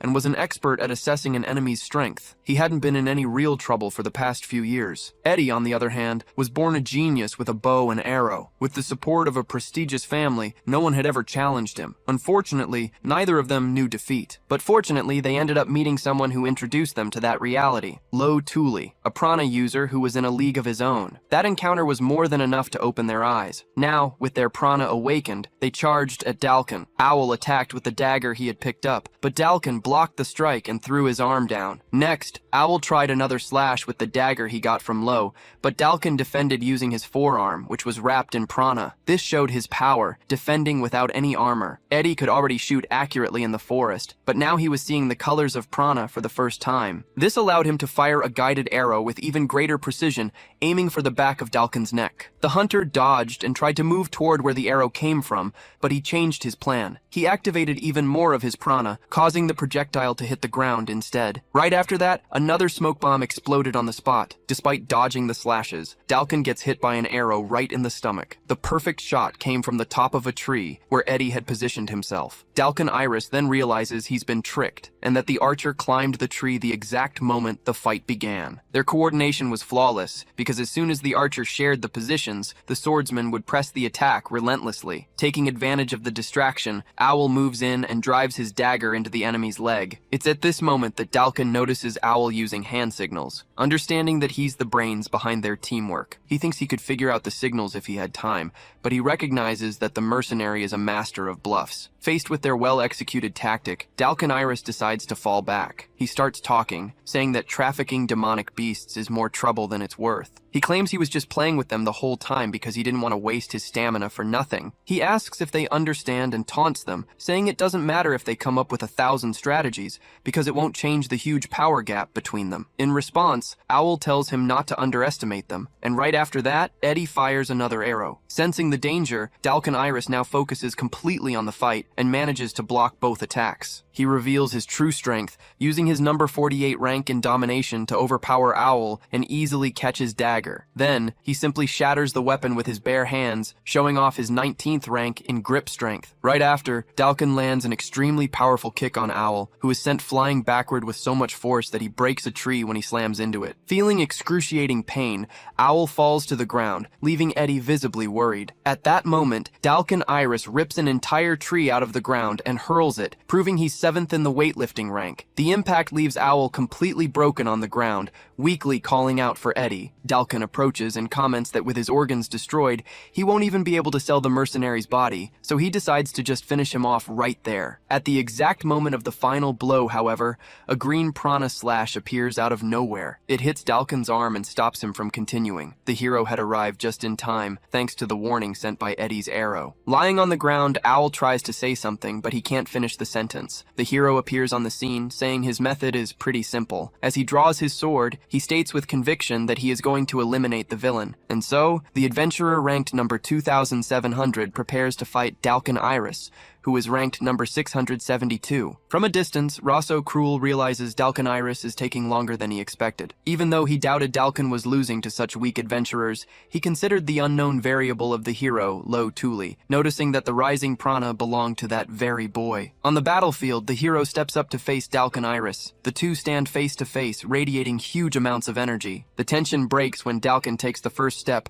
and throws a powerful punch. He follows up with a series of strikes that the hero skillfully defends with his sword. Next, Lo climbs a tree and with a quick movement unleashes a spinning slash, but Dalkin Iris manages to block the first strike. Seeing this, the hero leaps from the tree and charges straight ahead at high speed, and his enemy does the same. When their attacks collide, a huge amount of prana is released, causing the environment to start distorting. Neither of them manages to land a hit. Dalkin Iris comments that Lo's movements have improved, but he adds with a sneer that it's only by a little, and that he's still no match for his strength. Then, the enemy leaps and unleashes even more energy. His aura charges forward like a bull, slamming into the hero. Even so, Lo Tuli stays on his feet and doesn't fall. Dalkin Iris charges with another powered-up punch, hitting a tree and then ripping it from the ground to use as a weapon, shouting that there's no chance of winning by running away. The hero ducks and dodges the tree that almost crushed him, while the illegal hunter jumps again, preparing another brutal blow. Lo remembers that Dalkin Iris is number 672 in the rankings, but he has already faced stronger opponents like number 11 and even Adal, number 1. As he sees the attack coming, he feels no fear and unleashes his prana to its absolute limit. The energy is so intense that it becomes visible to the naked eye and temporarily blinds the enemy, who stops his attack. Seizing the opportunity, Lo Tuli prepares a massive strike and lands a deep cut, severely wounding Dalkin. Annoyed, Dalkin Iris says it was a cheap trick and that the hero just copied the technique. Lo replies that his enemy doesn't even have a technique, and Dalkin charges forward with another punch. At that moment, the hero understands that he doesn't need to face brute force head-on. He just needs to use strategy. He remembers what Owl taught him about tactics. In a world where knowledge and patterns make all the difference, the key is to secure a numerical advantage. That's why Owl taught him simple patterns. The first step was a surprise attack, the second was to lure the enemy, and the third part was a coordinated attack. Exactly at that moment, Following the plan, Owl jumps from a tree. Taking advantage of the opening, the mercenary lunges at Dalkin, who is furious because he didn't expect Owl could still move. Owl latches onto the enemy's body, immobilizing him to help the hero. As Lo charges toward them, Dalkin Iris becomes furious and curses them both, releasing an absurd amount of prana that throws them back and destroys part of the environment. As Dalkin prepares a final blow, a homing arrow appears, aiming for his eye. It was Eddie's last attack. The arrow pierces Dalkin Iris's eye, causing deep damage. Even though he was badly injured, Eddie managed to fire that last shot, trusting Lo Tuli with the rest. Without hesitating, the hero charges forward and delivers the final blow. It's a brutal, prana-coated slash that tears a deep wound across his enemy's stomach. Even though he's wounded, Dalkin stumbles back but manages to stay on his feet. Suddenly, he lets out an incredibly loud scream. Gathering his last bit of strength, his arm grows and slams into the ground, sending our hero flying high into the air. Lo manages to block the blow with his sword, but the impact is still devastating. While the hero is in the air, Dalkin Iris yells that he'll crush him the moment he touches the ground. He says Lo deserves praise for lasting this long, but warns him that this time there are no friends to save him. He tells him to stop being a nuisance and just die already. At that moment, the hero remembers when he calmed the horned wolf, holding its paw and telling it he wasn't its enemy. It's at this exact moment that Luke appears, shouting for Dalkin Iris to stop and getting his attention. Taking advantage of the distraction, the horned wolf charges forward and lands a powerful blow, driving its horn into Dalkin's back. Immediately, Luke yells for Lo Tuli to end this once and for all. Answering the call, our hero descends from the sky like a lightning bolt, shrouded in green prana and letting out an aggressive roar. His first strike hits the enemy, who tries to defend with his forearm, but the cuts don't stop and keep piling up. The blows get heavier and heavier, driving Dalkin into the ground under the immense pressure. To finish it, the hero uses the lotus flower technique at the highest intensity he's ever reached. He finally defeats the illegal hunter by slamming him into the ground and creating a small crater. After the attack, Lo collapses from exhaustion, leaning on his sword for support after using so much energy. Luke notices that he's not okay and that his injuries are serious, but she still congratulates him, saying he was incredible for defeating Dalkin Iris. However, the protagonist replies that he only knocked him out. He says that although Dalkin won't be getting up anytime soon, the enemy is still alive, his face completely disfigured. Suddenly, Dalkin grabs Lo Tuli's face, saying he's going to kill him and send him to hell. Luke yells for him to let go, but at that moment, she feels a strange and bizarre energy coming from him and falls to the ground,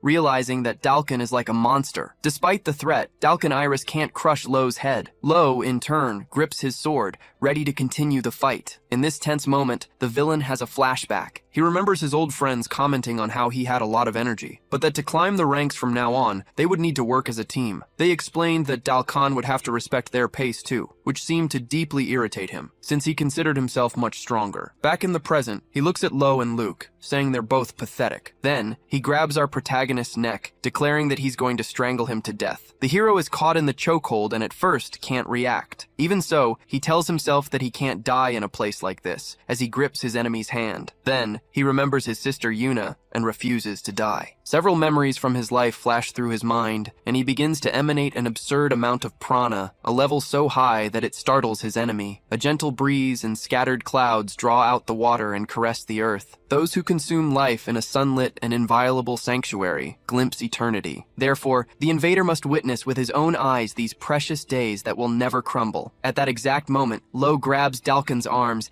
and rips them from his body with surprising strength. Completely in shock, Dalkin asks what the protagonist did. To everyone's surprise, our hero used the arts of the Thuli tribe. It was Lo's technique, known as the Descent of the Celestial Spirit. This powerful enchantment left the onlookers confused, as it was so different from other techniques. Emanating an immense amount of prana, Lo spoke the words of the enchantment, and with a quick move, ripped off one of his enemy's arms, who reacted with fury. Dalkin tried to retaliate with a brutal punch using his left arm, but the instant he touched Lo's chest, he lost his other arm too. Lo declared Dalkin's defeat, and then delivered a fatal slash to the illegal hunter's chest, eliminating him once and for all. As the enemy fell, the protagonist thought to himself that the rankings were a horrible thing. This situation made Dalkin remember the past, when he was told that he needed team performance to climb the adventurer rankings. Even though he had completed missions alone and reached rank 5,800, the final judgment was that he lacked team spirit. Annoyed, Dalkin Iris slammed his hand on the director's desk, demanding to be judged only on his individual performance. After all, he was much stronger than most double-digit rankers. The evaluator, however,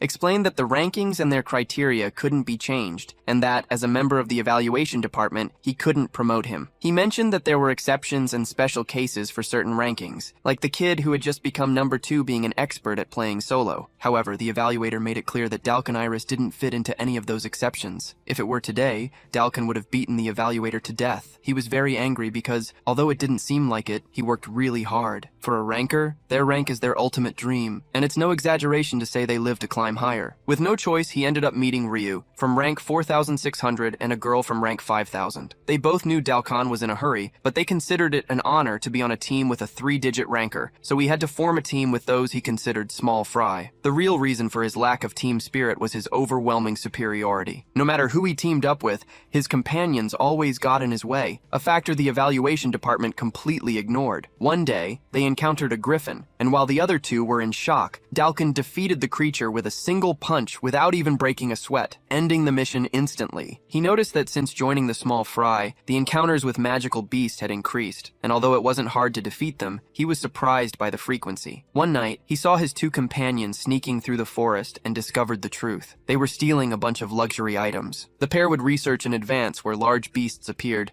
and during the adventure, they would secretly lure the monsters, using a high-level ranker like him to take care of the threat. They were talking to each other about how they looked for rankers who didn't understand how the world worked, so they could use them as much as they wanted to get what they desired. Seeing that trash, Dalkin ordered them to drop the bag. In a cowardly move, the boy punched the girl in the face, planning to blame Dalkin so he would lose his rank. The traitor then shouted, asking how Dalkin could dare to hit his own companions, and claiming that this was the reason he couldn't climb the ranks. He threatened to report the incident to the evaluation department. He knew that no matter how much Dalkin defended himself, their word would be worth more, since he was seen as a ranker with no team spirit, while they were considered generous. To top it all off, they said that if Dalkin apologized, they would pretend nothing happened. The idea of having to obey that trash just to climb the ranks made Dalkin so furious that he couldn't control his anger and eliminated them both right then and there. He never regretted that decision. However, the evaluation department didn't take long to find out what he had done. Murdering another adventurer is considered a very serious crime. However, Dalkin's past achievements were taken into account, and he wasn't arrested. Instead, his rank was revoked,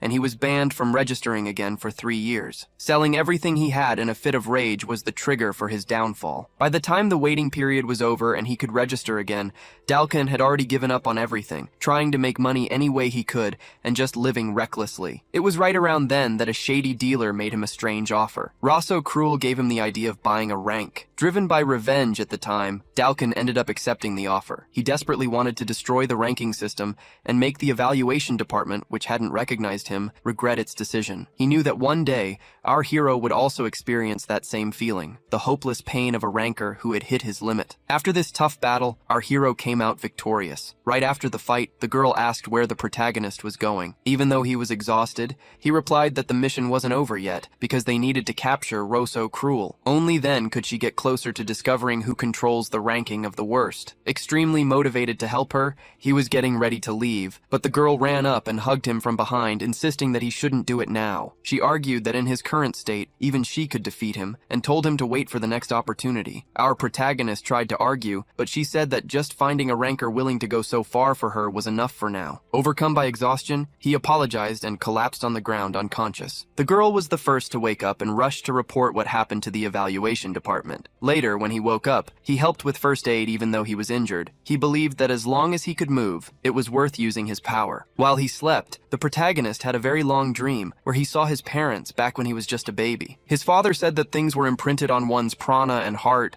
and that when he awakened in the future, he would gradually remember conversations like that one. That's why his mother avoided saying strange things, figuring Louis might remember. They created the identity of Tony and lived in hiding so they could have peace away from others. In the dream, the protagonist felt the same way his father did in the past. However, if what he said was true, he wondered why his father had taught him how to use prana. He then understood that his mother, his father, his grandmother, and everyone else knew that one day he would have to fight. At that moment, he started to wake up from the dream. When he opened his eyes, he saw the 11th ranked adventurer there. Luke explained that she was very worried because he had slept for a whole day, and he was happy that she had taken care of him. Laud also showed up, saying he had come by while he was sleeping, and that if he hadn't woken up, he would have taken him to the royal castle. They told him that the story of the mess he got into right on his debut had already spread. Our hero managed to get up and move around. Owl asked if Ed had gone to the evaluation department just to come right back, and Eddie replied that he couldn't let them down. Lo Thule would be happy to know that everyone was safe, and that he had helped them. Noticing that Dalkin Iris could also move,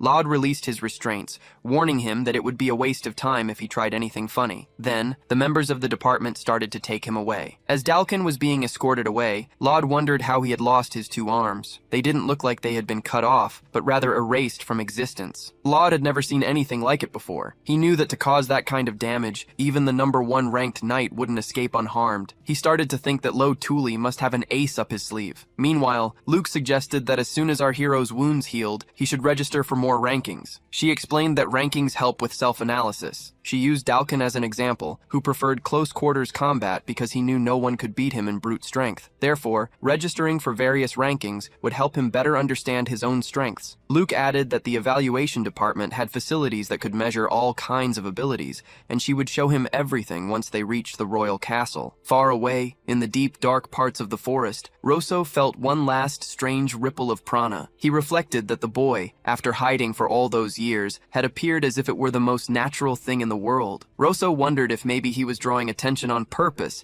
in an attempt to make contact with the island of the gods. Soon after, he arrived before a double door adorned with a design of 2 snakes. Upon entering the place, hooded men were already waiting for him. They greeted him as their leader, announcing that they had finally found the descendant of Babel. With this discovery, the hooded men believed they could make great progress with their plans. They declared that the time had come to free the world from the useless shackles of the rankings. The leader then ordered his companions to unleash their power without hesitation, all in the name of Ouroboros, their secret organization. It was revealed that Cruel Rosso was number 76 in the smuggler rankings. However, he was also Adam, the number 1 in the smuggler rankings, 2nd in the assassin rankings, 4th in the theft rankings, and 1st in the drug manufacturing rankings. In addition, Adam was number 1 in the Prana Scholar rankings and the leader of Ouroboros, the number 1 criminal organization. In the end, it became clear that Cruel Rosso and Adam were the same person. Finally, the group arrived at the royal castle. Luke acted quickly, sending Owl and Ed straight to the infirmary while she handled the report. She also asked Laud to handle the report on Dalkin's beast kidnapping. Our hero noticed she was giving orders like a true professional, to which the girl replied that she was already used to the messes rankers tended to make. She also asked Laud and the other 3 to clear their schedules for 10 days from now,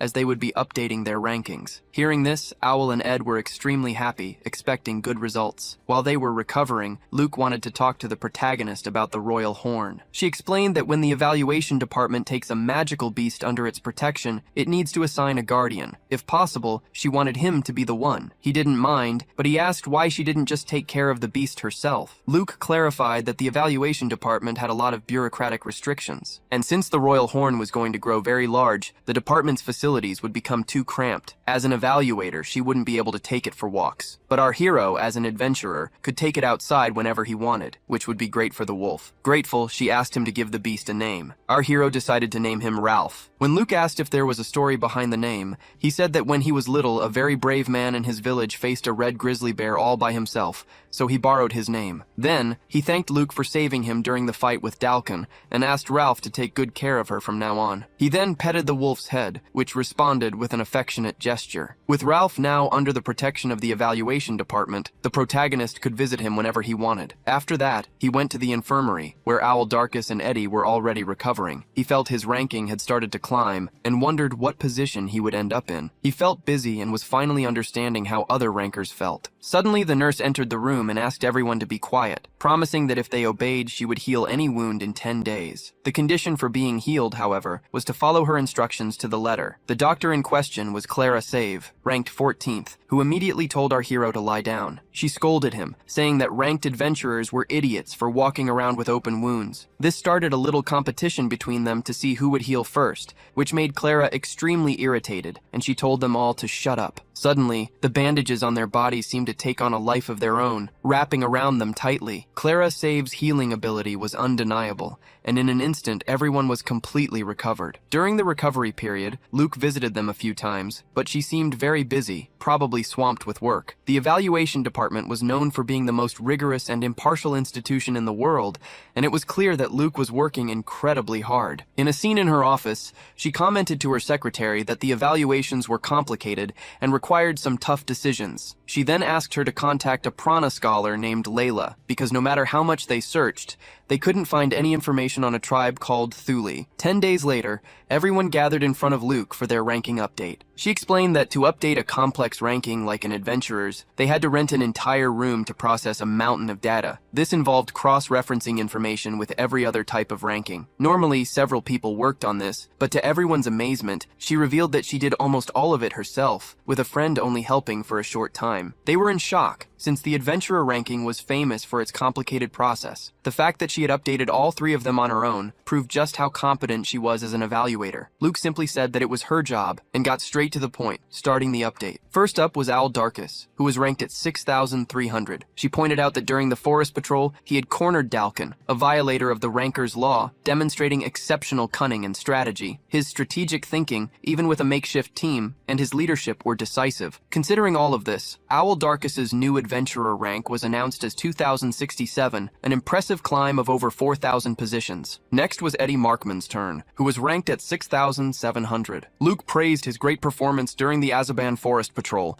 highlighting his mental fortitude to shoot with deadly accuracy in any situation. Additionally, his proficiency in prana control was so great that he could even teach others, and his sharp senses in forest environments were perfect for the life of an adventurer. Taking all of this into account, Eddie's new rank jumped to 1,870, a climb of almost 5,000 positions. Finally, it was Lo Tuli's turn, who held the rank of 2,728. Luke listed his achievements. He discovered 7 unconfirmed species of magic beasts, identified the cause of the mass appearance of the beasts, and his swordsmanship was able to rival Dalkin's strength. She also mentioned his high potential for absorbing new techniques and, above all, the mysterious technique he used to eliminate his enemy. Considering all these factors, he climbed to rank 1,089. With that jump, he almost reached the triple digits in one go. Luke warned him to be prepared, as this speed of growth was unprecedented. She explained that the moment a ranker truly gets attention isn't when they first enter the rankings, but when they climb significantly. This is because it represents their growth rate. While Owl and Eddie's climb from the 6,000s to the 2,000s was incredible, Lo's jump from the 2,000s to nearly the triple digits was considered exceptional. At that very moment, people all over the world had just learned the name Lo Tuli. From that day on, he would go through several changes as a ranker, for better and for worse, because of the recognition he had gained. With that, she concluded the update, mentioning that, as expected of the Marsis Knight Order, the young men had grown a lot. Meanwhile, someone borrowed a ranking panel to check the standings. She looked at the adventurer ranking and noticed a certain ranker had climbed so high he almost broke into the triple digits in a single evaluation,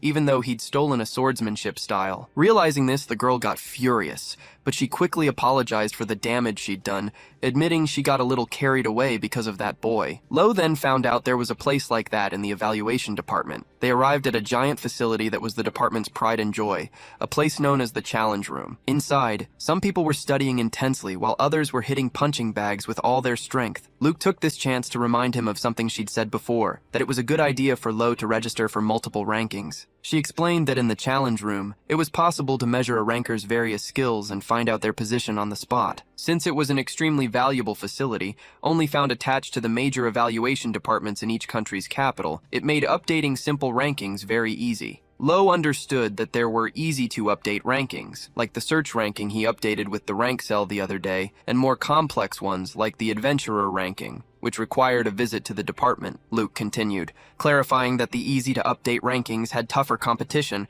and could be used as a stepping stone to climb the main ranking. Lo Tuli was a surprisingly quick thinker, and he understood everything after just one explanation. Luke noticed he wasn't just smart, but was always thinking about the shortest path to get to the Island of the Gods. Excited, she announced she would analyze his skills all day and told him to give it his all, since getting high ranks there would help boost his adventurer ranking. She confirmed that he could obviously use prana, prana, as it was also considered a skill. Lo's body immediately began to radiate energy as he started the tests. In the short distance run ranking, he reached position 871. Next, in the power and jump rankings, he placed at 1,000, while in grip strength and weightlifting, he hit positions 2,000 and 1,800, respectively. His results continued with position 934 in reflexes and 809 in balance. After getting the 2,500 spot in lung capacity, he used prana to sharpen his 5 senses, which led to some impressive scores, position 104 in hearing and 98 in smell. Finally, Luke announced they had finished everything related to physical skills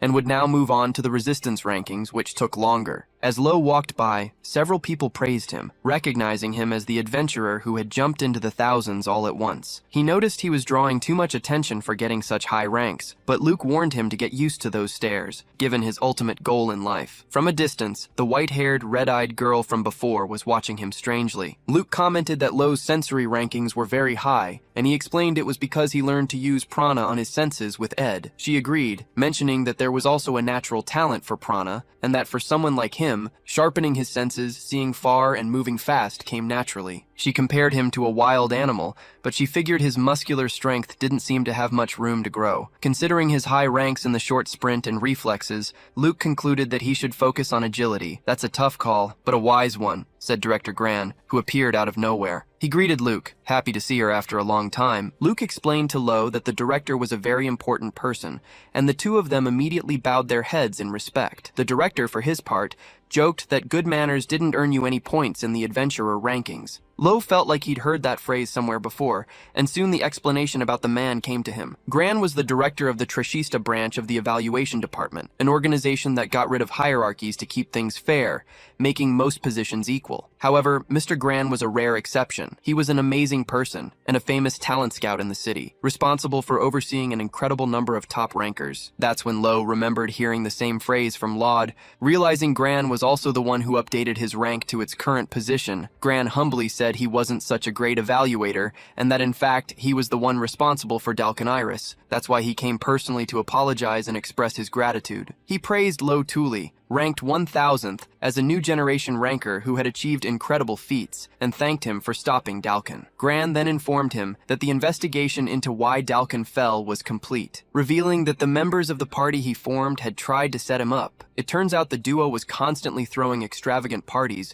that were inappropriate for their rank, which had already caught the attention of the evaluation department. The two criminals were already under surveillance long before Dalkin Iris got his hands dirty. That's how the evaluators discovered the plan, through one of the duo's friends who they expected Dalkin to trust. Gran confessed that evaluators stake their pride on assessing rankers, and that fake reports don't get past them, adding that he deeply regretted approving Dalkin Iris. Lo, however, spoke up, saying it wasn't Gran's fault. He argued that rankers can think for themselves and that the department is just a source of support. They don't need to be taught every little thing. After all, rankers have their own pride, and Dalkin Iris must have been following his own pride when he made those mistakes. The director then mentioned he was going to Dalkin's cell to talk with him. Gran explained that the illegal hunter was angry to see him, but he didn't deny his responsibility. When Gran asked why Dalkin hadn't fled, the answer was a ranker's pride. It's a pride that makes you step forward when you show respect to an opponent. Lo Tuli was the one who made him remember that pride, and that's why the director expressed his gratitude once more. After their conversation, the director said he would leave right after them. Luke then announced they were going to try and update a few more. When Lo asked which ones, she replied that since he uses a sword, they'd try the swordsmanship ranking. Also, out of personal curiosity, she wanted to try the prana ranking too. Director Gran, however, warned that it would be difficult to measure prana in that location. He explained the country was relatively advanced in technology, but it was lacking when it came to prana. Gran stated that with the equipment they had, they wouldn't be able to measure Lo's prana. He advised Luke to be prepared if she planned on continuing as his exclusive evaluator. Then, the director left, leaving Lo and Luke confused by his words. Not knowing what he meant, they walked over to a prana measuring machine. Luke explained that there are prana-related rankings, but after Gran's warning, she decided to focus on the sword rankings for now. She explained that the sword is a popular weapon with many different rankings, like one for speed. However, before they started, Luke asked Lo for a very important favor. She told him not to use the sword saint style, because it was a special style passed down from a master to a single disciple, inherited by the #1 ranked knight. For every other ranker, the sword saint style was a dream and a goal, and it was no exaggeration to say that most of them them were trying to inherit that style. That's when Lo finally understood the true magnitude of the technique Adol had taught him. Luke explained that even though Lo Tuli was throwing slashes around like it was nothing, it was actually a very advanced technique. She believed that only swordsmen ranked 800 or higher were capable of such a feat, which meant that out of 2 billion people, only 800 could do what he did. She went on to explain that the founder of the Sword Saint style was the first #1 knight, Lawrence Wolfe Raven, a first-class swordsman and also a scholar who created many sword styles. The Sword Saint style was considered his masterpiece, a technique that allowed him to manipulate slashes freely and earned him the nickname of the Slash Master. Realizing the power Lo used had immense value and historical weight, Luke thought it was best for him to keep it under wraps for now. After all, if the high-ranking knights started hating him now, it would be terrible for his future. Agreeing to be careful, our hero decided to take on the sword rankings without using that style. Even though he couldn't use his full strength, he figured it was still better to be registered in the rankings. He even asked if it would be better not to register at all than to get a low rank, but Luke insisted he wouldn't have any credibility if he wasn't registered in several rankings, and that he didn't need to worry about where he placed. The first test was for consecutive slashes, performed on a special rock called a possession stone. It was extremely resistant to slashes, and the goal was to hit it repeatedly within a time limit. The slashes were counted by a sensor, and the stone healed itself. Lo thought using the Lotus technique would get a good result. However, he held back and threw several slashes without using prana, reaching position 149. Next, he moved on to the slash precision test, which was measured by the gap between 2 iron plates. If the plates moved even 1 millimeter, the test was over. The difficulty increased as the gap got narrower and narrower, and if the slash speed was too low, it wouldn't be counted. They saw a samurai attempting the test and reaching position 734, commenting that true masters were rare, and that anyone who called themselves a swordsman should at least be in the triple digits. Right after that, our hero performed his precise slash and ranked at 87. He thought that now that he could use Lotus, he should start practicing the third technique. Even without using the Sword Saint style, he was already among the best in the rankings. Convinced her instincts were right, Luke asked if Lo Tuli had his ranking card, the one he used when he entered the Azaban forest. Our hero then took out his registration card, and she explained that he could put up to 10 of his ranks on it. They decided to register his highest ranks, and she got ready to put in the request. At that moment, a woman with white hair and red eyes appeared, asking about our hero's rank. Then, she stood in front of the stone, drew her sword from its sheath for a split second, and unleashed several slashes reaching position 29. The woman then turned to Lo, saying she knew he could do that if he wanted to, since he was a user of the Sword Saint style. Luke was shocked that he'd been found out so easily. Without hesitating, the woman challenged Lo Tuli to a fight. If she won, he would have to give up his sword forever. She said they should go somewhere else because knights were watching them. Our hero followed her to an outdoor area of the castle, where she revealed that the leak of the Sword Saint style was a tremendous humiliation for her, and that she didn't want to see anyone like him using that style. Showing a bit of courtesy, she introduced herself as Setsu Aurelia, Ranker Knight 305, and said he should understand her pride as a knight. Luke, still confused, asked how she found out that Lo used the Sword Saint style. Setsu replied that he used the technique right out in the open during the adventurer registration test, and that anyone could have noticed. It turns out one of her seniors, who was also a Ranker Knight, took the same test and noticed the technique. As soon as she heard her senior's explanation, she knew that Lo had stolen the style. Lo tried to say he didn't steal it, but she wouldn't listen, since she couldn't imagine that Adol himself had taught him. To her, it was absurd to believe there was any chance a classless person like him had a connection to Lord Adol. Setsu continued, saying she was the one who was supposed to inherit the Sword Saint style directly from Lord Adol because he himself had promised it to her one day. She accused Lo of just seeing the style in some record book, copying it, and now going around using a fake title, which was a huge pain for the Ranker Knights. However, she offered him a way out, saying that if he apologized and promised to never use this fake style again, she'd forgive him. In response, our hero replied that Lord Adol himself had taught him the technique. He then declared himself Adol's disciple, leaving the girl completely stunned. Furious, she drew her sword, declaring that some lies just make it impossible to hold back your anger. To Setsu, his words had stained her very soul, and insulted her deep admiration for her master. She declared that Lo Tuli deserved to be cut down, and so the rank 305 knight challenged our protagonist. Without wasting any time, she charged at him, powering up an attack and unleashing a high-speed slash, which Lo managed to block with his own blade. As he blocked her attack, he felt her overwhelming presence and realized that if he just stayed on the defensive, he would definitely lose. Determined to counterattack, he prepared a slash using his prana, which began to surge with incredible power. Seeing this, she also expanded her prana to an insane level and decided to unleash a slash of her own. Both of them used the Gale slash technique, and their attacks clashed. Even though it was the same technique, her version was clearly faster than our protagonist's. When their attacks finally dissipated, he was left with a small cut on his face. Seeing that he needed more, he decided to use the Lotus technique. Immediately, Setsu decided to show him a real technique too, countering with the Lotus flower. The two attacks clashed again, and our hero yelled out, trying to put more force behind the impact. An incredible sight formed where they clashed. A large lotus flower, made from both of their pranas, bloomed, marking the battle between two users of the Sword Saint style. Lo found that strange, because the style is passed from the master to a single disciple. If he learned from the master, it didn't make sense that Setsu Aurelia also knew how to use the technique. He noticed that while her form was a bit rough, she more than made up for it with her pure skill with a sword. While our protagonist continued to block her attacks,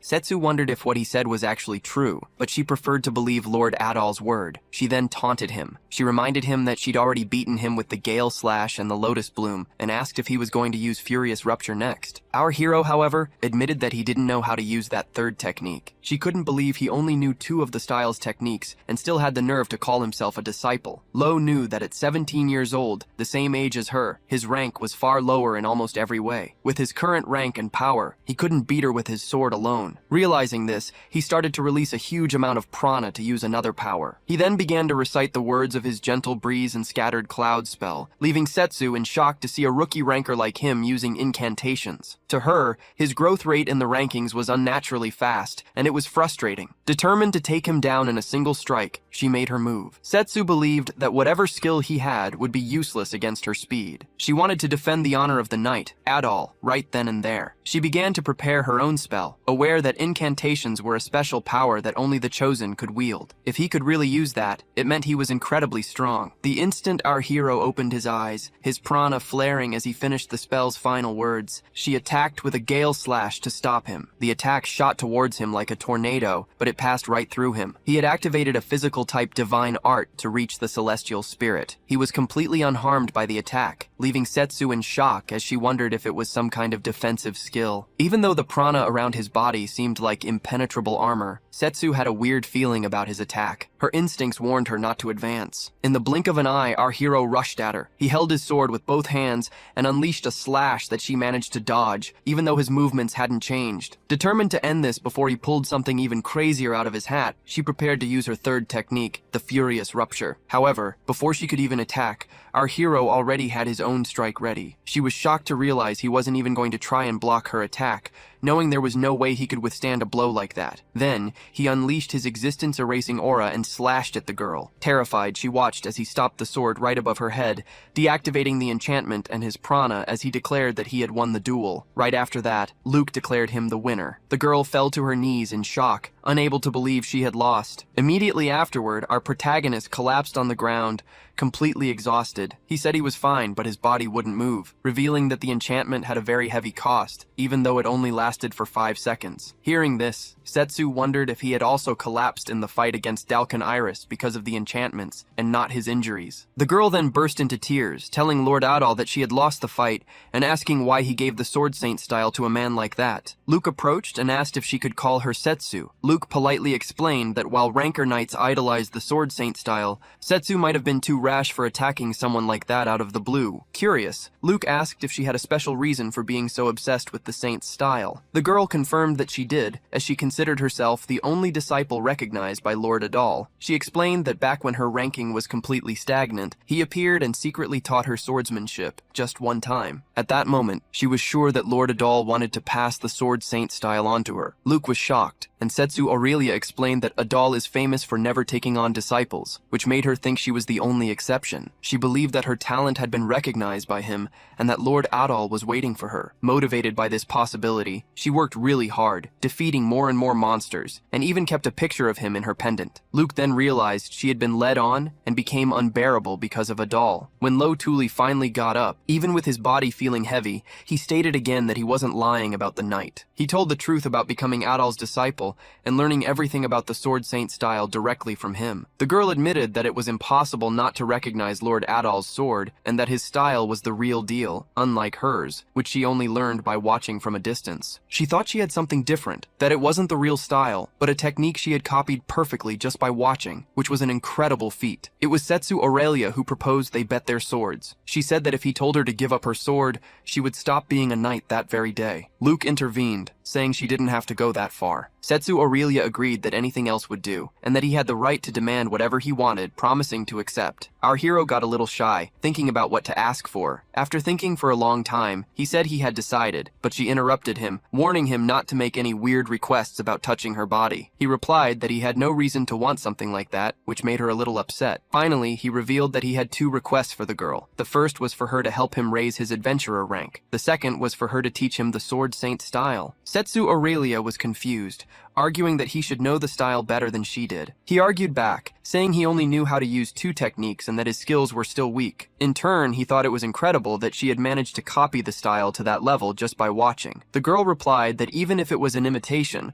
performing the revered Adol's techniques poorly would bring shame to his name. She stated that even a loser has their pride and asked to borrow his rank cell for a moment. She intended to check some knight missions that could help him rank up. Our hero then asked the evaluator if he could take on knight rank missions. Luke explained that normally they can't accept missions exclusive to a specific ranker class, but the rules allowed it if he was accompanied by a guardian of that class. The hero figured that taking on knight missions wasn't the fastest way to raise his adventurer rank. Luke agreed, but explained that he needed to expand his skills and cover his weaknesses to truly progress. He added that factors like knowledge, negotiation skills, and teamwork were also crucial, and that focusing only on adventurer missions would limit his growth. Therefore, by taking on knight rank missions now, he would gain an edge to surpass his rivals, turning this opportunity into a chance to grow immensely as an adventurer. Luke continued, saying that the knight ranking, just like the merchant ranking, placed a high value on trust. Because of that, it required not just strength, but also dignity, a quality that Lord Adol had in spades. Our hero had felt this for a while, but the picture Setsu and Luke painted of Adol was very different from the one he knew. To him, Adol was a bit of a slacker who did everything carelessly. Hearing this description,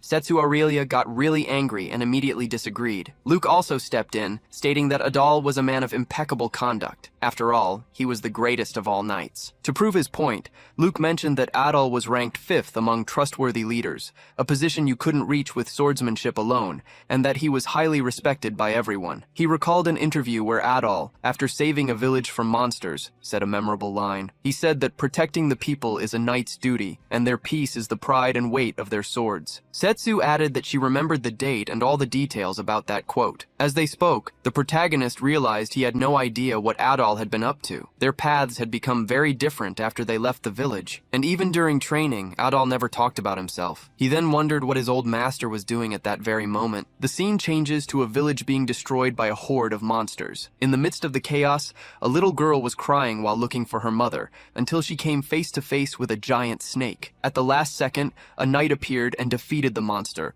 assuring the girl that everything would be okay, because he had arrived in time. Right after that, other knights appeared and began to eliminate the creatures in the name of the Knights of Marsis, saving everyone's lives. Suddenly, a loud crash shook the area, and the knights were startled. Before them, the tyrant worm appeared, a danger level 11 monster. In shock, the knights thought they would all be wiped out and started to consider a retreat. However, one of the knights said there was no need to fall back. He simply raised his sword and used the rupture technique, slicing the tyrant worm in half and eliminating the monster once and for all. An old man from the village recognized him as the #1 ranked knight. The hero then removed his helmet, revealing himself to be Lord Adol, the commander of the Knights of Maris. He declared that he wouldn't allow any more deaths now that he had arrived. Overcome with emotion, the entire village population began to cheer for Adol. Meanwhile, At the royal castle, Adol was extremely bored and complaining. His assistant congratulated him on a job well done and started to flatter him, but she quickly pointed to the huge pile of paperwork that had accumulated. She reminded him that he disappeared for a whole year and should appreciate the work she put into making up excuses for the other members of the order. Adol retorted that when he became commander, he warned them he would maintain the order's system and play the part of a good leader for the public, but that he would disappear whenever he wanted. The assistant complained that he never answered when she asked where he was going. Then, changing the subject, she asked who had given him the scar on his chest. She explained that she saw the mark when he was changing after a fight, and that several rumors about it had spread throughout the order. To cause a wound like that on him, the opponent must have been someone very skilled. Adol agreed, but corrected her, saying the person was still going to become skilled in the future. In his thoughts, Lord Adol was happy to see that Lo Tuli seemed to be doing well. He saw him on the adventurer rankings and felt proud that he had learned the holy sword style. However, he figured that at his current level, Lo could probably only use 2 techniques at most, since he knew you couldn't climb that high in the rankings with swordsmanship alone. Adol wondered if Lo had truly awakened the arts, because the prana power he felt was just terrifying. The moment his prana touched Lo's, it was completely wiped out, and even when he increased his own power to defend himself, Adol couldn't resist. He felt that for someone who had awakened such power, Lo's rank was still way too low, probably because the kid hadn't gotten used to controlling it yet. That's why Adol wanted Lo Tuli to get stronger and stronger, because he knew Lo couldn't keep stagnating in the 1000th rank, which was far too weak for his potential. Meanwhile, Setsu Aurelia found a mission that seemed perfect for the group, an escort job on the Transcontinental Railroad. The client was Thomas Belkin, the merchant ranked number 33, who needed protection during the train ride from the Kingdom of Walter to the Republic of Errol. The mission was urgent, as there were rumors that assassins sent by a rival merchant company were after him, which led him to look for skilled individuals with escort experience. At the same time, members of the Ouroboros organization were meeting in secret. One of them decided to act, stating that he would keep his plans hidden from their leader. Although he admitted it was a premature move, he insisted that the arts were too important to ignore, since they needed to find out what stage Lo Tuli's awakening was at. Depending on the circumstances, they considered that it might not be a problem to tell him the truth about the Island of the Gods, thinking they might get along with Lo better than they expected. At that moment, the member took off his hood, revealing he was a robot, and mentioned that the kid was a human who was also searching for the legendary island. The group arrived at the Dream Zephyr station, the Transcontinental Railroad connecting the Kingdom of Walter to the Kingdom of Errol. The train was an impressive sight, with its 31 cars capable of carrying 600 passengers on a 6,000-kilometer journey. Lo, who had never seen a train up close, was amazed as he watched the gigantic structure moving at high speed. They had a meeting scheduled with the client on the platform, and they knew it would be easy to spot Thomas Belkin because of his flashy appearance. Knowing that trust was vital for a bodyguard, Luke told Lo to show his rank card right away to make a good first impression. However, when Lo found Thomas Belkin and showed him the card, the short merchant slapped his hand away, declaring that he wouldn't entrust his life to a brat. Stepping in, Setsu Aurelia asked if the merchant had looked her up. Thomas admitted he'd seen her rank, but then Setsu revealed something that wasn't in the records. She was a Sword Saint candidate. Hearing this, Thomas Belkin was in shock, his eyes wide with surprise. The title of Sword Saint was the position given to the one who reached first place in the night rankings, and candidate was a nickname given to those ranked high enough with the potential to reach that position. Although rank was the main criterion, compatibility with the fighting style weighed heavily due to the unique nature of the required swordsmanship. Because of her talent, Setsu Aurelia had been chosen as the youngest Sword Saint candidate in history. Setsu then pointed to Lo, stating that he was even more skilled than her, a Sword Saint candidate. Lo Tuli formally introduced himself, and the merchant, now convinced, was very impressed. Next, Luke introduced herself as Lo's exclusive appraiser, which was a huge relief for Thomas Belkin. He confessed that his nerves were shot because of recent terrifying experiences, and that he didn't even trust his own people. With the deal sealed, Thomas asked the trio to accompany him to his cabin so he could fill them in on the mission details, and together, they entered the golden car to begin their escort duties. When Lo Tuli was asked if it was his first time on the Dream Zephyr, Luke took the opportunity to explain the train's layout. She wanted to make sure he could handle his escort duties properly. She started by showing him the bronze car where the cheapest class traveled,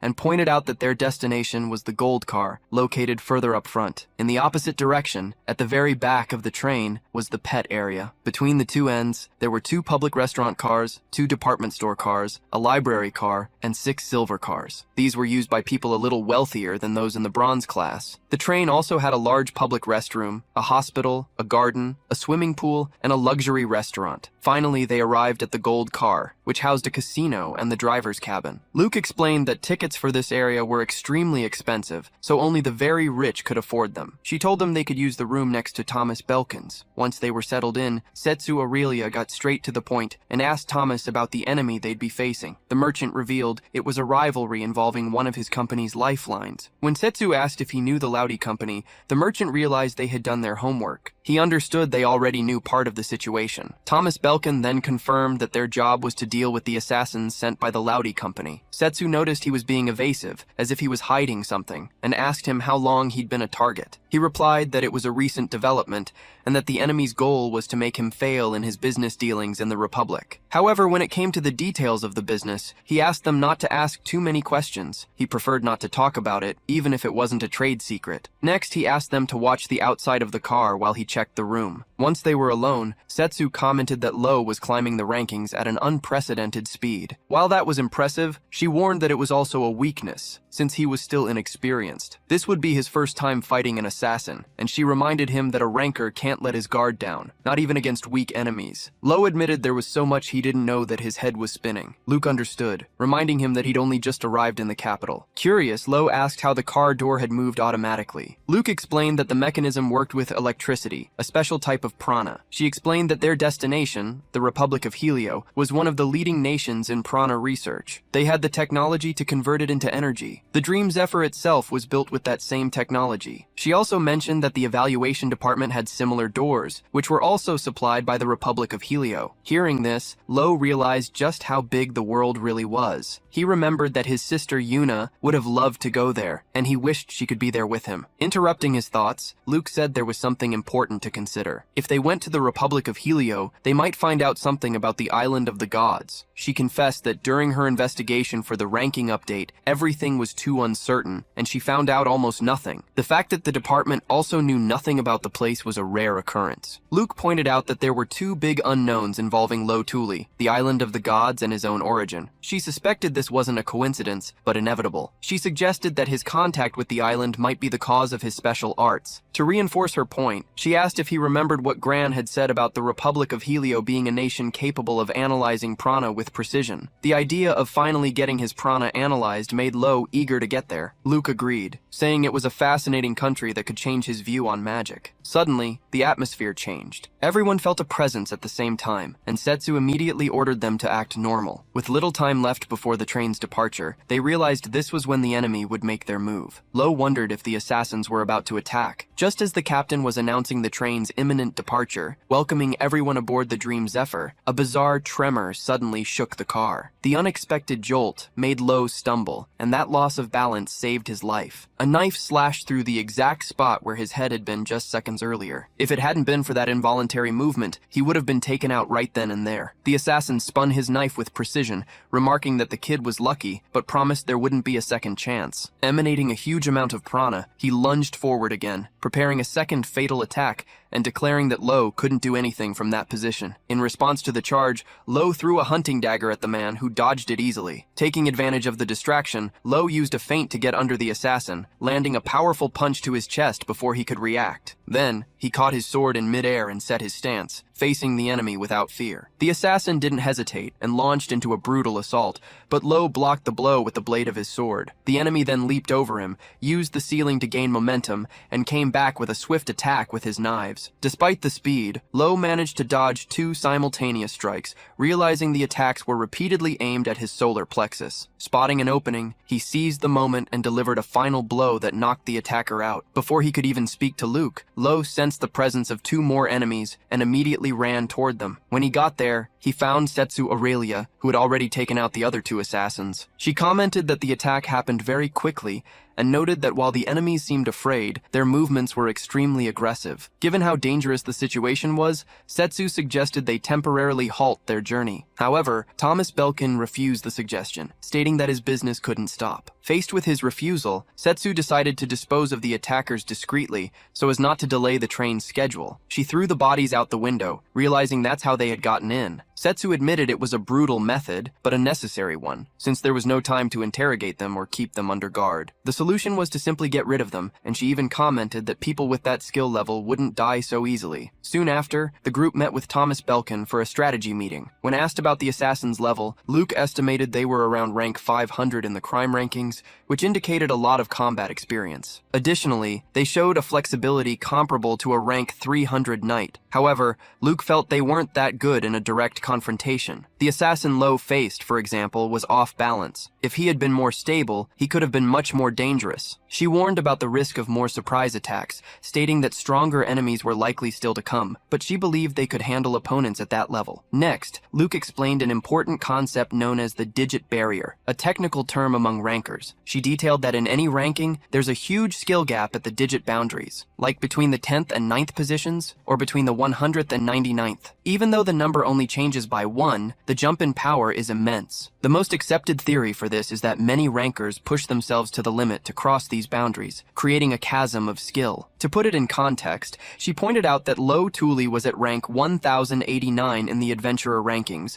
with the 3-digit barrier right in front of him. This ranking range is considered a real hell, since it's packed with adventurers desperately trying to reach the triple digits. As a result, the missions at this level are way tougher, and Luke says this could be a huge challenge for Lo. Realizing it's necessary, and at Lo Tuli's own request, Setsu Aurelia decides it's time to start his training. To do this, they climb to the top of the train, where the wind is blowing with extreme force. Setsu decides to use this to her advantage, since she'd already noticed something when they crossed swords earlier. Lo's prana control is still very basic. He clearly prioritized learning techniques over strengthening his fundamentals. Now he's forcing moves he hasn't mastered, wasting huge amounts of prana in the process. Setsu explains that the Sword Saint style is far more advanced than he thinks, and to keep up, he needs to master advanced prana techniques. Although our hero understands that these techniques are powerful, he believed he could get stronger just by practicing with his sword, but she strongly disagrees. Setsu points out that there's something fundamental he needs to fix. During their duel,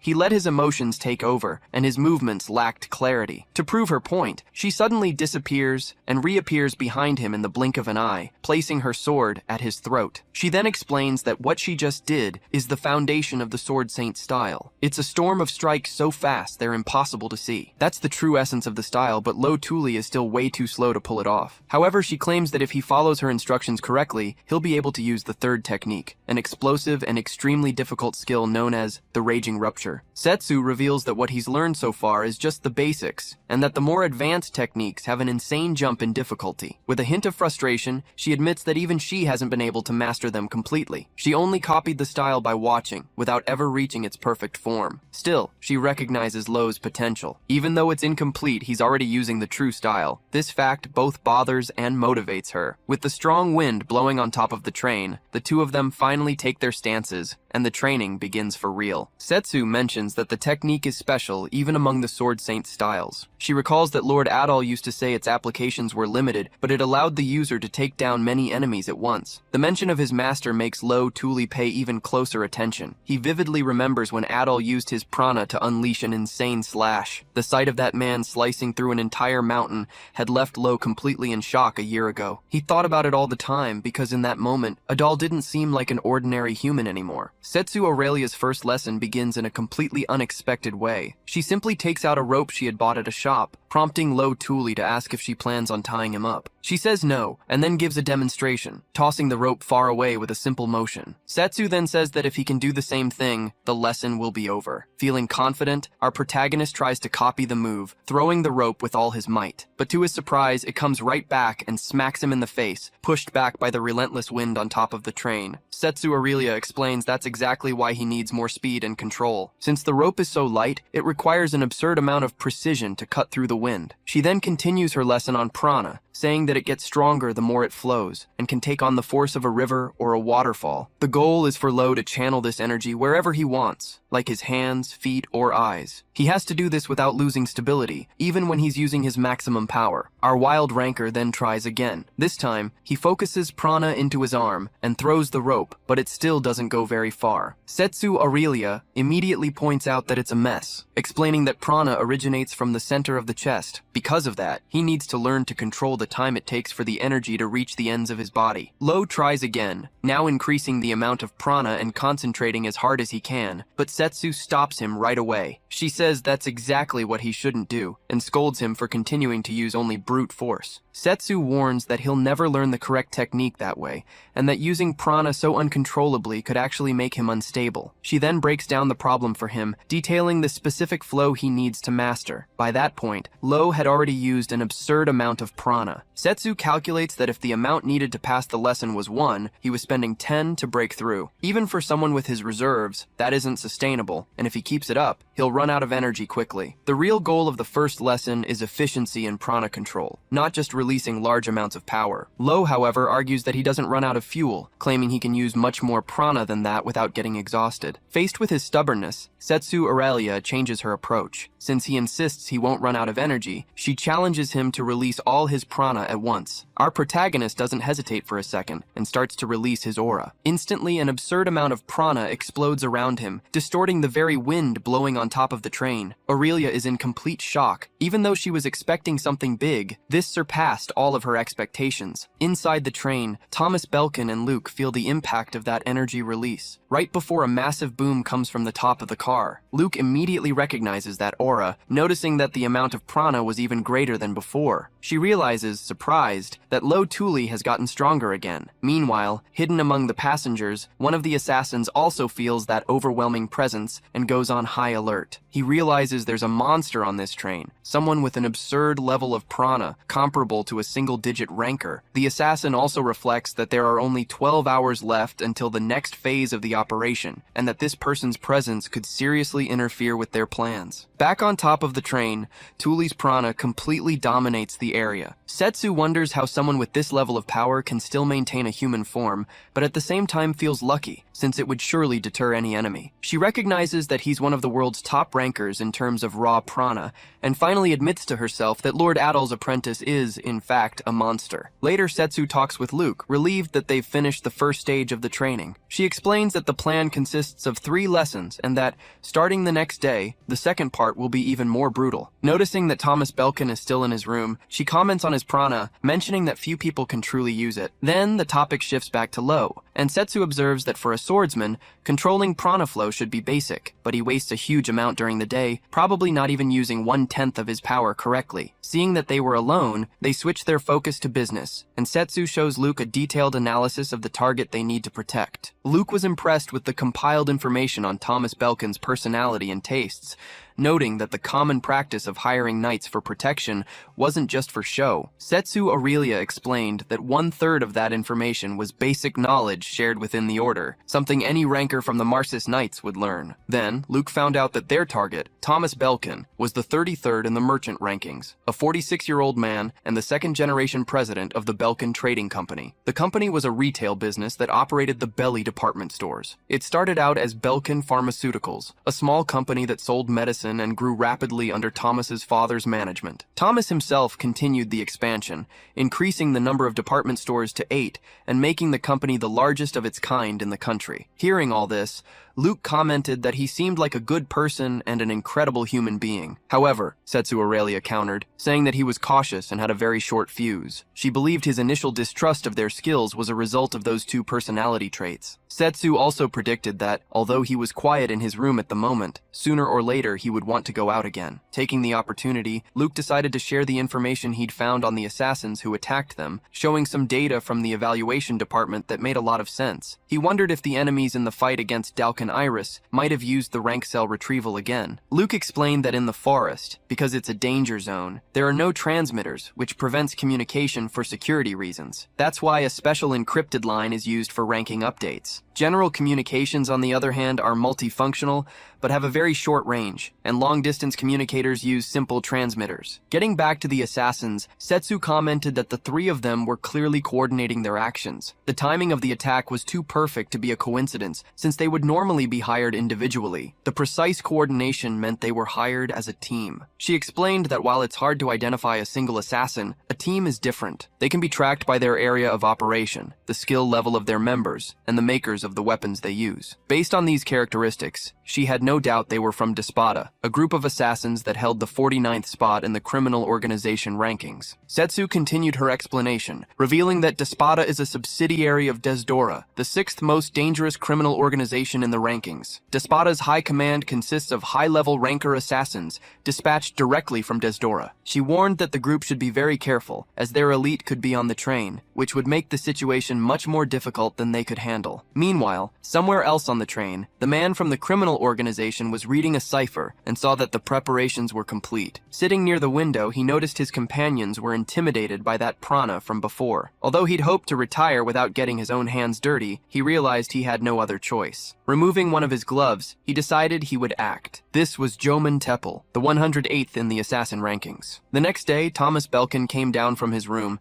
and started eating voraciously, commenting that the meal was worth every cent of the place's high price. He mentioned that tasting the food beforehand to check for poison had been a pain. Turning to Luke, he said that she didn't need to hold back. After all, she was the evaluator. Luke replied that an evaluator's job is to have the same experiences as the rankers, so she can judge the rankings based on that. Satisfied, Thomas reminded them to protect him properly while he went for a walk to digest his food. He then went over to a selection of jewelry, finding everything magnificent, but complained that the selection of ceramics was so limited. Suddenly, he noticed a new piece by Mason, which he considered an exquisite work of art. Watching this, Luke asked Setsu if they should really be letting him go shopping under the circumstances. Setsu replied that it would be a problem if he got stressed out, so it was better to let him blow off some steam. That way, he'd be more likely to obey orders when things got dangerous. The knight stressed that they needed to stay on alert and stick close to Thomas. Then, Luke changed the subject, asking how Lo Tuli's training was going, since Setsu Aurelia seemed to be very strict. Lo Tuli replies that he's not tired, because he's learning to use his prana more efficiently. Curious, Luke asks if he's ever run out of prana doing something other than using his arts. She finds the situation strange, since prana training normally involves depleting your energy multiple times to strengthen it. However, Lo argues that you don't always run with the goal of getting out of breath. He suggests that maybe he just has a huge amount of prana, which would be unusual. Luke agrees that his amount of prana is immense, but points out that it's all consumed in a single instant when he uses his art. At first, she thought Lo's ability was to simply erase everything he touches, but if that were true, the floor should have also disappeared in the previous incident. While there are known arts that can erase things on contact, his uses up so much energy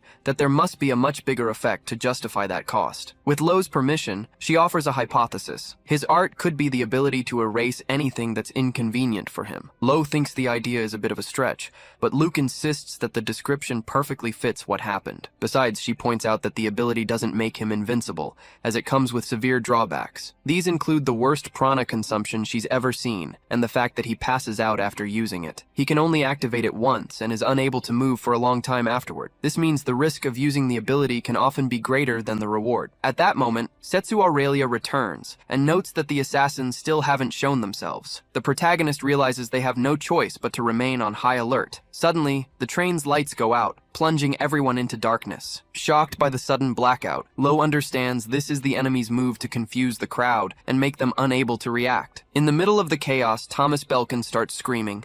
Setsu immediately tells him to be quiet, but it's too late. An assassin attacks, and she defends the sword strike with her dagger, realizing they used Thomas's voice to locate them. Setsu tries to sense the enemy's prana to find their positions, but the large number of people in the train car prevents her from accurately identifying the assassins. Seeing her difficulty, Lo asks if she could handle the situation if there was light. Without waiting for an answer, he starts running, telling her to keep Thomas safe. In a swift move, he thrusts his sword into the train's ceiling, absorbing prana from the outside. Then he releases a bright green light that illuminates the entire car. The people around, not understanding what's happening, think the scene is beautiful and wonder if it's some kind of show. Lo knows he needs to hold on and keep the car lit until the power comes back, but his action turns him into a clear target. An assassin approaches from behind to eliminate him. It was Jomon Teppel, ranked 108th. The assassin realizes the young man is the source of all that prana and unleashes a powerful punch that sends him flying. Despite the impact, Lo manages to land on his feet,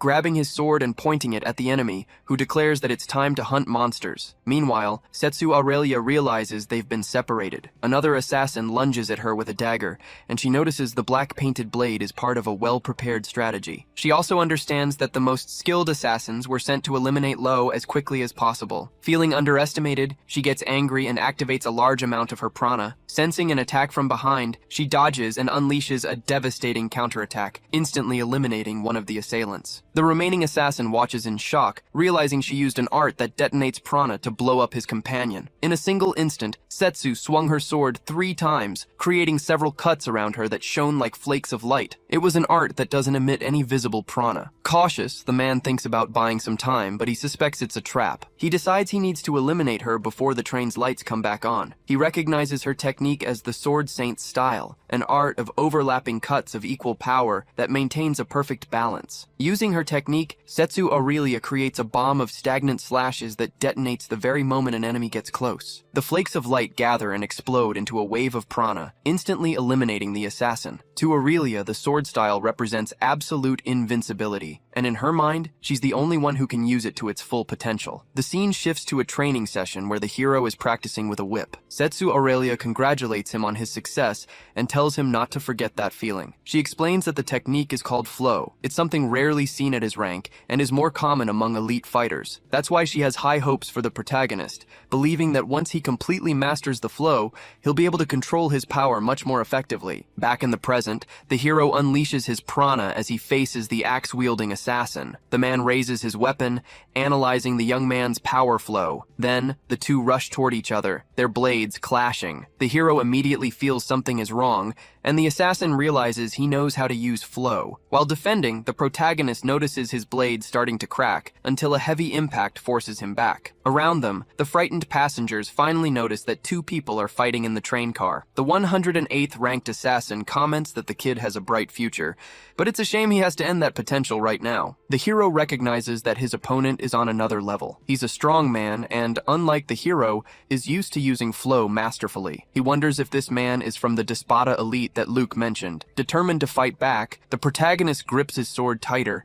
and uses his own flow to rush toward the enemy at high speed. The assassin notes that the young man's use of prana lacks polish. He considers it a waste, since the sheer volume of power he has seems like a gift from the heavens. He reflects that normally, someone born with so much power would be forced to learn how to use it, but he suspects the kid was rejected during his training, which prevented him from reaching his full potential. Declaring that he'll defeat him before he becomes a complete monster, the assassin admits that if the young man's flow were perfect, it would have been a huge problem. Then, he activates his own prana flow and attacks with his axe, striking with immense force. The hero understands what he needs to fix. He isn't able to control his flow properly. He also realizes that his flow and the Sword Saint style aren't in sync. This becomes clear when he tries to use the prana self-destruction technique. He can't use both techniques at the same time, but he still unleashes several high-level prana slashes at the enemy. The assassin easily dodges them and notes that the attempt is straining the young man, which is just another waste of his gift. Next, the assassin throws his axe at the protagonist, who manages to dodge it. The weapon gets stuck in the wall of the train car. As the man goes to pull it out, he uses the motion to hurl debris at the hero. He blocks the debris, but the impact leaves him stunned. The high-ranking assassin takes advantage of the opening to charge at him again, attacking with his axe. The protagonist struggles to block the attack, but the angle of the blow leaves his sword on the verge of snapping in two. Lo Tuli realizes the assassin is adapting with every moment of the battle. He's thinking more during the fight, not just relying on his strength. He concludes that he shouldn't be losing when it comes to flexibility, since he's faced stronger opponents before. Reminding himself that the Sword Saint style is always changing, Lo takes a new combat stance and starts to unleash even more prana. He then combines the Lotus Blossom and the Gale Slash, launching the same attacks as before, but this time simultaneously, right at the assassin. However, when the assassin begins to defend himself, he notices the attacks are different than before. The high-speed slashes look like thousands of arrows. They overlap wherever they touch, making them almost impossible to dodge. Despite this, the assassin finds the strikes light and starts to parry them all at once. Noticing this, Lo explains that the attacks are weak because he's switching speeds, but they can explode, which is more than enough to hold the enemy in place. To keep it under control,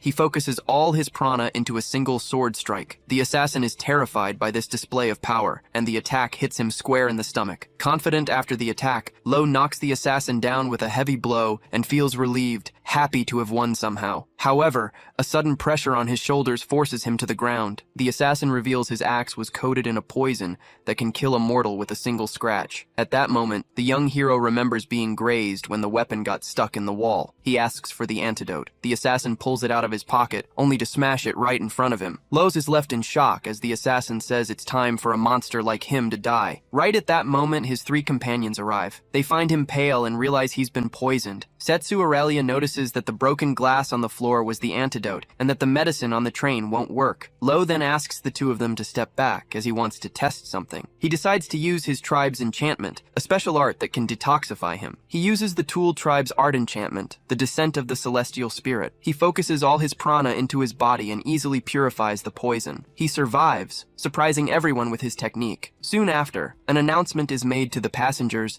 that the surprise performance in the train car is over. It reminds passengers getting off the train not to forget their belongings. It also states that passengers heading to the Republic of Aereo cannot disembark. Setsu Aurelia comments that they made the announcement just like they asked. Thomas Belkin replies that of course they did, since he invested a lot of money in the train. He skillfully managed to cover up the fight in the library car, while Setsu told the witnesses it was an improvised fight by performers. Even if they didn't buy it, what matters is that the rest can be handled with some compensation as an apology. Luke then approaches Lo Tuli, saying that he's figured out the nature of his ability. He explains that the core of the art of the Descent of the Celestial Spirit is survival. It automatically eliminates anything that gets in the user's way, like targeted attacks or sources of pain. However, he warns that the price for an ability that breaks the laws of nature is steep, since Lo can't move. The most important thing is how he uses this art, as Luke noticed that its duration is only 10 seconds. During these 10 seconds, Lo becomes totally invincible and can defeat anyone, keeping in mind that victory is guaranteed if he can drag the fight out for that period. Lo Tuli agrees that strategy will be key when using these arts. Intrigued, Setsu Aurelia asks how he defeated a more skilled assassin using strategies. He explains that he used the Lotus and turned all the slashes into gales, focusing on just landing the hits. He reminds them that both the Gale and the Lotus are basic techniques in the Sword Saint style. Lo explains that the great thing about his techniques is their flexibility, especially the Lotus, which can be used in all sorts of ways. He showed that he could throw it directly at an enemy, stick it to an object, and even detonate it later. Setsu comments that this is different from the Galaxy style, which is all about constant change. She promises to explain these major swordsmanship styles in more detail later. In her eyes, he has finally become worthy of the Sword Saint style. With that, they get ready for the second lesson. He thanks Setsu Aurelia for the training, saying it was even better than Adal's classes. The comparison makes her furious, and she reacts by saying that's absurd, because Lord Adal's teachings are the best in the world. Furious, she even points a sword at him, thinking he was just bragging about being taught by such an important person. However, the hero was just trying to give her a sincere compliment, but she didn't understand his intention. The conversation then shifts to the enemy. Setsu Aurelia suggests they might back off now that Lo Tuli has defeated a skilled member of Despada. Luke, however, corrects her, saying the assassin was just a regular member and not from the top ranks. He warns that if they had been ambushed by a true elite member, they would have died the instant the lights went out. Luke concludes grimly that the fight isn't over yet, and that they've just been very lucky so far. Meanwhile, at the central train station, a little girl watches a man in clown makeup juggling knives. The clown reflects that if the kid fails, he'll have to step in on the train himself. He supposes that the man sent earlier lost the fight because he was too rusty, used to only doing office work. Since this failure is messing with their operations,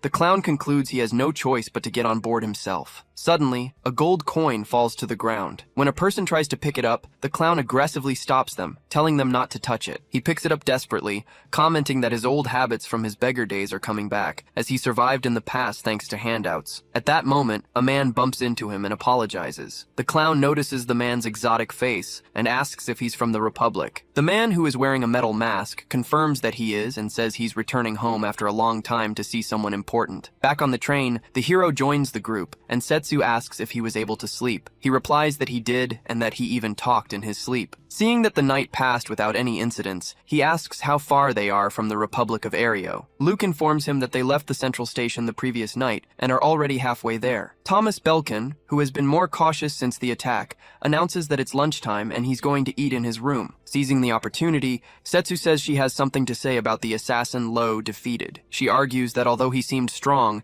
it's likely that someone even more skilled will show up. With that in mind, she confronts Thomas Belkin directly, asking if he's hiding something. The man breaks out in a cold sweat and asks why she's so suspicious. Setsu then explains that it makes no sense to hire an assassin of that caliber for a simple business dispute, as he had claimed. She's certain there's another reason for the chase, so she gives him an ultimatum. If he stays quiet, they'll cancel the mission. Setsu points out that when a client doesn't give them all the necessary details, they have the right to back out to avoid dangerous fights. She finishes by saying that since they have Luke with them, the evaluation department will certainly side with them in the decision. Desperate, Thomas Belkin promises he'll explain everything, and pay more than they agreed if they continue to protect him. He reveals that he's in the middle of a negotiation to secure the mining rights for a material known as insect steel, the raw material for papillon. Thomas explains that papillon is an infamous drug, and its main ingredient is a powder processed from this steel. It's easy to produce as long as you have the materials, which makes it hard to monopolize. However, the growing demand guarantees a profit. Because it's a major source of extra income used to finance cartels, criminal organizations have been using papillon since it first appeared. With this revelation, Thomas's conflict becomes clear. It involves not just a rival company, but also criminal organizations. The hero then asks him why he needs the insect steel,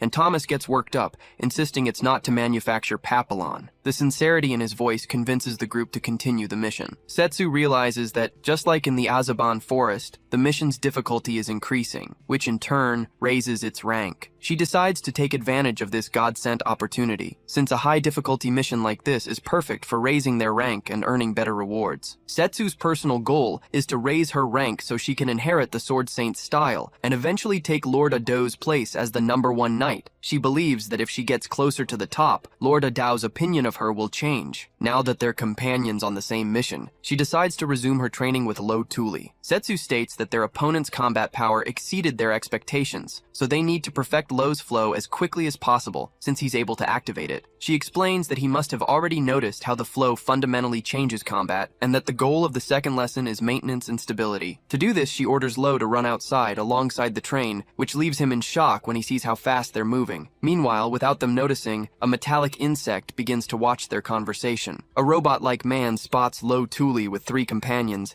and notes that they're on an escort mission. He reflects that even though they just went through a life-or-death battle in the Azaban forest, they're still climbing the ranks, determined to go to the island of the gods. Elsewhere, a man dressed as a clown brutally beats up 3 people, the assassins who failed the mission. He scolds them for drawing unnecessary attention, stating that the Despada organization has a reputation to uphold. The assassins defend themselves, saying the guards were a hunker knight and a swordswoman with monstrous prana. The clown decides he'll investigate the knight, since their prana has a characteristic tingle that makes it easy to identify. Noticing that his subordinates are trying to escape through the window, he decides to finish them off immediately. The clown sticks his head out, grabs his knives, and leaning his body, throws 2 of them towards the protagonists on the other train. In that same instant, the robot man fires a shot from his window, knocking the clown's knives out of the air and preventing them from hitting their target. The clown is confused, not understanding what happened. The robot knows it would be problematic to interfere directly, but he believes that if Lo Tuli's training leads to the awakening of his art, it will benefit his own organization. Respecting the clown's desire to act, the robot decides to use him as a guinea pig. He sends a metallic beetle that lands on the clown's shoulder and stings him in the neck. The man feels a sharp and incredibly heavy pain as an injection of nanomachines begins to enter his body. The robot calculates 7 minutes until the completion of the terminalization, hoping that the now enhanced clown will pressure Lo Tuli in the right way. Back to the training, we see Lo running outside the train, desperately trying to keep up with its speed, until he finally gives up and collapses from exhaustion. Setsu Aurelia throws a rope to Lo, who grabs it firmly. Using her flow, the girl pulls him back onto the train. He reflects that, unlike his prana, his physical stamina isn't infinite, and pushing himself too hard could mess up the mission. When asked about the training, he assures her he'll handle it, because he finally understood the goal of the second lesson. Just running normally wasn't enough. The instant his feet touch the ground again, he concentrates prana into them to run faster, maintaining a continuous flow. Although he managed to surpass the train's speed, a small fluctuation in power made him trip and fall right away. Even so, he feels like he's getting the hang of it, and realizes he needs more practice to balance his body with the power of the flow. Setsu Aurelia praises how quickly he's learning, and then Lo asks about the whereabouts of the evaluator, Luke. He finds out that she's interrogating Thomas and checking his background, just as a precaution. Although Thomas denies any involvement with drug trafficking, they're still considering the possibility that he's planning another crime. If that's true, the mission will have to be cancelled. However, Setsu doubts that that Thomas is a bad person, remembering how he seemed genuinely happy while bragging about his shop and praising a competitor's vase. Lo agrees, guessing that he's just an ordinary merchant. Setsu builds on that reasoning, stating that someone obsessed with money wouldn't give such a sincere compliment, and adds that Thomas has donated fortunes to drug rehabilitation clinics. With that in mind, she decides to wait for the result of Luke's investigation, confident it will prove their client's innocence. Before the assassin arrives, Setsu explains the third and final lesson, the fusion of the flow with the Sword Saint style, something that can only be learned through practice. She asks Lo to keep the flow active the entire time, and he understands. At that exact moment, the clown ambushes them from the ceiling, landing on the floor and commenting that the timing was perfect. Setsu Aurelia immediately suspects that he heard their entire conversation, and sure enough, the robot's metallic beetle was present, probably transmitting everything. Luke appears suddenly, but Lo Tuli yells for her to go back. Meanwhile, he quickly analyzes the enemy. The clown is 1 meter and 80 centimeters tall, weighs 80 kilograms, and is from the northwest continent. From the details, like his overdeveloped forearms, he identifies him as a member of the Despotta organization. Despite being unarmed, Lo realizes he's high-ranking, and his strength is on another level. He recognizes him as Nile Shooter, the number 21 ranked assassin. Setsu Aurelia reinforces the danger, warning that he has the ability to turn anything he touches into a deadly projectile. Nile Shooter immediately puts his ability into practice, throwing objects at Lo, who manages to dodge. Then, the assassin throws an entire sofa, and Lo dodges by a hair, realizing that without Setsu's warning, that projectile would have been fatal. He had never faced a throwing master before. Observing more closely, he notices that the clown's eyes indicate he's being controlled by some technology, which explains why he attacks with so much force and without any expression. Setsu Aurelia notices something even more dangerous. He's reinforcing each projectile with his own flow, causing each throw to be fired like a cannon shot. Realizing the gravity of the situation, Lo asks Setsu to take Luke and Thomas to a safe place. They notice that, for some reason, the clown is targeting him exclusively. Setsu is confused, not understanding why the mission's main target, Thomas, is being ignored. Since the third lesson was practical combat, Lo decides that this is the perfect opportunity to perfect, using his flow in a real fight. Setsu agrees, promising to come back as soon as she gets the others to safety, and she leaves with the two of them. Alone, Lo settles into his combat stance. Immediately, the clown launches a series of chaotic and extremely fast attacks. Lo uses his sword to defend against the reinforced projectiles, but the assassin throws two objects at the same time, which leaves him momentarily unsure how to react. To compensate, he quickly channels flow to his left foot, right foot, and to both of his fists, preparing to go on the offensive. With quick footwork and swift arm movements, he dodged the attacks and slashed with his sword, sending the projectiles flying. To Lo, the killer clown was just a stepping stone he needed to overcome to reach the island of the gods. Nile Shooter's story was a tragic one. He was an orphan taken in by a circus troupe, not to become a performer, but to be sold into human trafficking. To escape this fate, Nile stole the techniques of the other troupe members. Thanks to this, he managed to push out the mediocre juggler and take his place. Day and night, he practiced throwing non-stop, knowing that if he failed, he would be discarded. Even after the troupe went bankrupt, he kept juggling because he didn't know any other way to make a living, until an assassin took him in. This was a miraculous discovery. His innate talent for eliminating targets blossomed. When combined with his throwing skills, it transformed into a formidable power. Nile killed countless villains this way, becoming the 21st strongest assassin in the world. Now, however, because of a mysterious scientist, he had become a puppet with no will of his own, and he was attacking Lo like a madman. The hero kept dodging until the clown threw projectiles at a chandelier to create a distraction. Seizing the opportunity, Nile jumped on top of Lo, unleashing slashing attacks and throwing more objects. His ammunition was constantly replenished by the debris his own attacks created. This prevented Lo from getting close as long as he had something in his hands. Faced with this, the hero waited for the perfect moment to strike. He waited for the projectiles to pass him, and then unleashed a gale skill. Lo's technique destroyed the projectiles before the clown could reload. Then, he used his flow to close the distance in an instant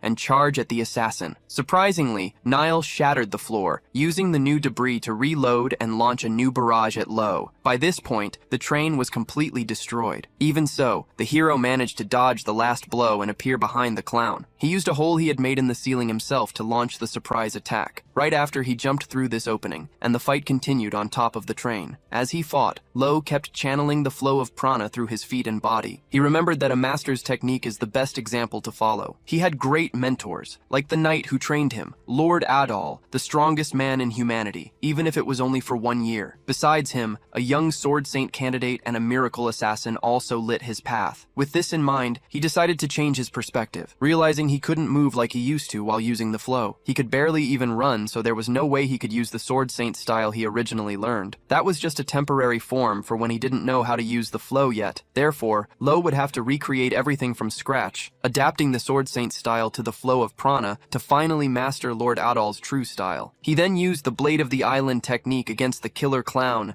unleashing a slash that surged forward with a gale. The clown blocked the attack and seemed to be unharmed. However, right after, a lot of vital fluid began to leak from his body, revealing he was seriously injured. Our hero realized that the combination of the flow and the style had worked. He was finally managing to master Lord Adol's sword saint style. Now he could move on to the next technique, the third in the style, called Fury for Cataclysm. At that moment, Lo again noticed the clown's eyes, which contained a technological mechanism. He understood that although the saint style was a fascinating research subject, that wasn't what the controlling robot wanted to see. The entity wanted Louis Thule to show his tribe's art. Suddenly, the clown began to unleash his prana flow in an overwhelming torrent. The hero noticed there were 2 colors of prana around him, but he decided not to think about it and just focus on the fight. He then saw that the enemy had a hidden weapon, revealed right as he ripped his own shirt open. Lo realized the clown was extremely strong and still had more daggers on him. Using his 2-colored prana, the enemy hurled the blades at him, but Lo used the wind from his sword to deflect the attacks. He kept pressing the clown and tried to advance. However, his body suddenly froze. He felt heavy and figured it was a side effect of using the sword saint style with the flow. His prana was overflowing and the cost had been too high. With his body trembling, he noticed the clown had vanished. Suddenly, a tree was hurled in his direction, forcing him to dodge even though he was exhausted. He noticed the clown was in the forest, keeping pace with the train as he ripped out trees and threw them at it. The scene reminded him of his fight against Dakan. Determined not to let the trees hit the train and jeopardize the mission,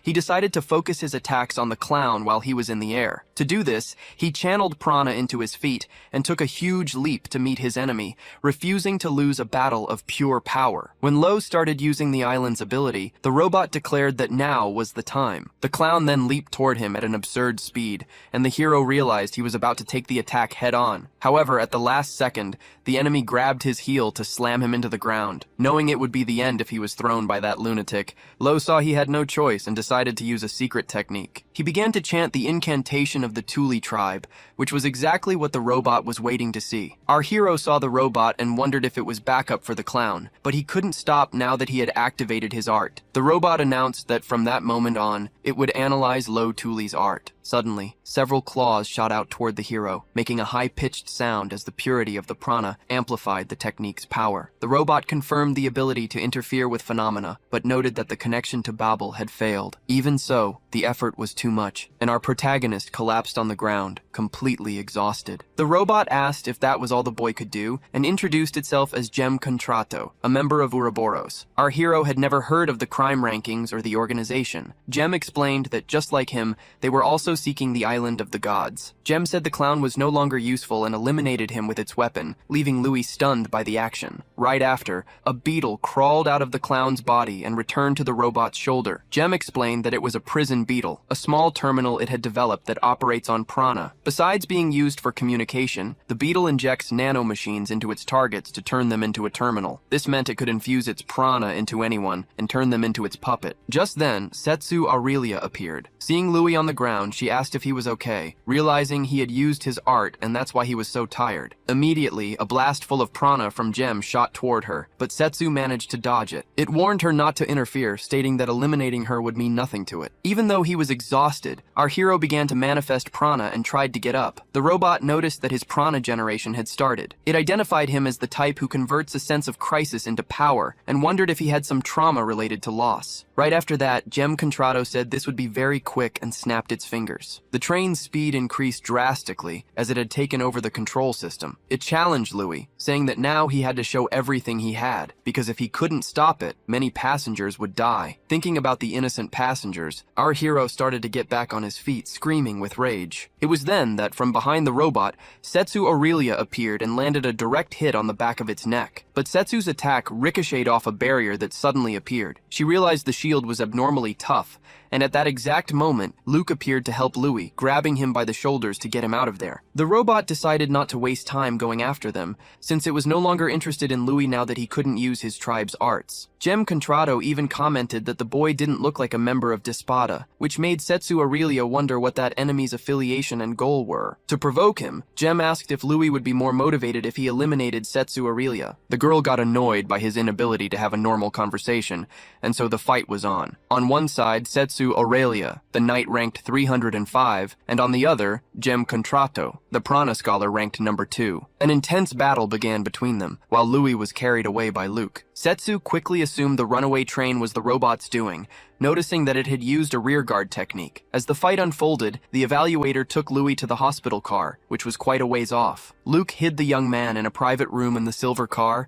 and then asked who that man was. Louis revealed that he was a member of Ouroboros, which left Luke in complete shock. She knew about all the crimes they had committed. After all, Ouroboros was the evil organization that dominated the top of the criminal rankings. Its members were the most feared people in the world, and now they were on this train after Thomas. It was then that Luke understood their real reason for being there was Lo Thule, not Thomas Belkin. Worried, she decided she would research Thule later, laying him down in the medical bay for now to think about what to do next. Luke knew that if the enemy was Ouroboros, she wouldn't be able to handle it alone. However, she couldn't fight right now either, because if she didn't stop the train, everyone would die. The mission was no longer just an escort, and she felt uneasy about the lack of people to help. Just then, Thomas Belkin showed up, saying he wanted to check on Louis, since he didn't want to stay locked in his room during such a critical situation. He quickly noticed that Louis had a prana deficiency, and decided he would use an aggressive treatment. Thomas confirmed that the available medicine and instruments were sufficient, and began to prepare them, explaining that he was the son of a pharmacist. Luke gently asked him to take care of Lo Thule, and said she was going to stop the runaway train right now. With that, she headed for the cockpit to see what she could do. Over the loudspeakers, the captain was repeatedly telling passengers to brace for impact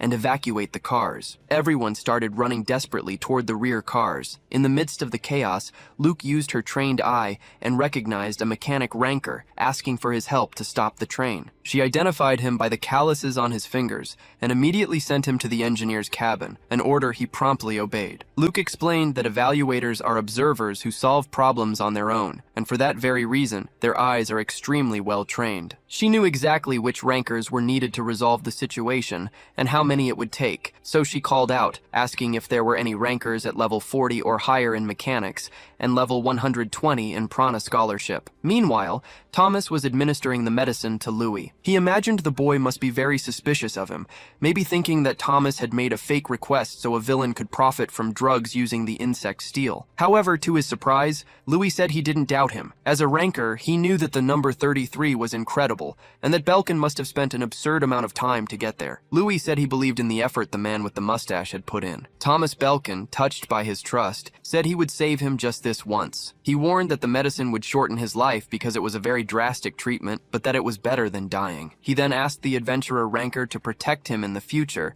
as he knew Louis wasn't the type of man to just stand still in a place like that. At that moment, Thomas's memories came flooding back, remembering how he needed money in his childhood. His father was a kind-hearted man but had no knack for business, and because of that, his mother left home and abandoned them. From that day on, Thomas and his father were constantly mocked for being seen as a pathetic family. The thought of needing money constantly consumed him, leading him to make a drastic decision. He took a medicine that could become a dangerous drug depending on how it was used. Remembering what he learned from his father, he started a business from scratch. He promised good drug-related merchandise to anyone who bought the medicine from his shop, which attracted thugs and turned them into his customers. Unaware of the truth, his father simply did his best to serve everyone as well as he could. Little by little, the pharmacy shed its pathetic atmosphere and became a place of kindness and vitality. Rumors of their great service spread through the village, and their customer base grew very quickly because they always strived to do honest and clean business. However, Thomas didn't realize he had done something irreversible, because the actions of the past don't just disappear. Feeling like he had made a fool of his father, he decided to spend his life atoning for his sins. Years later, as the president of the Belkin Trading Company, he became a merchant ranker on the recommendation of an appraiser, even though he said he didn't feel qualified for the position. The appraiser then asked if his refusal was because of his past involvement with illegal drug trafficking. She explained that she was making the offer fully aware of these factors, and that she also knew he had donated large sums of money to rehabilitation centers to redeem himself. In her view, Thomas Belkin had redeemed himself a long time ago and was therefore worthy of support. The appraiser asked him to spread his righteous will to more people. It was only as an adult that he realized his father was a truly great man and that they had always tried to do honest business. So Thomas made a deal. He would become a ranker, but he would turn himself in as soon as he felt he had done enough to pay for his mistakes. The appraiser accepted his condition, and that's how he became the number 33 merchant. Back in the present, he explains to our hero that the medicine he's giving him is beneficial depending on how it's used. He needs to make this new venture succeed no matter what. By increasing the demand for the legitimate medicine, they can eradicate the illegal drug market. If he can accomplish this, he'll feel like he has finally done enough. Our hero, moved by the story, says he wants to stop by Mr. Thomas's shop next time. Belkin replies that he will, if they're both still alive in the future. Meanwhile, elsewhere, Setsu Aurelia was facing the Ouroboros member, noticing that her blade couldn't cut him. She decided she first needed to deal with the iron wall that was his defense, a technique of understanding and solidifying prana taught in the Republic. The enemy realized she didn't know the technique and told her not to worry, but Setsu stated that this wasn't a classroom and she would figure it out. Next, she tried to attack him from behind, but he predicted the move and fired his weapon at the exact moment, grazing her. Her opponent explained that her weakness was in the movement of her prana flow and that his technique, called fluidity, was the perfect counter. To him, her prana was boring in many ways. Setsu Aurelia quickly noticed he was a specialized type of opponent. He was very strong in knowledge and equipped with cutting-edge technology, despite his low physical abilities. Faced with this, she decided to use overwhelming firepower to brute force her way through his armor. Channeling an immense amount of prana into her sword, she took the stance for the third technique of the Sword Saint style, Destructive Fury. This was a sword of pure destruction. The golden rule for this technique, which puts a heavy strain on the weapon,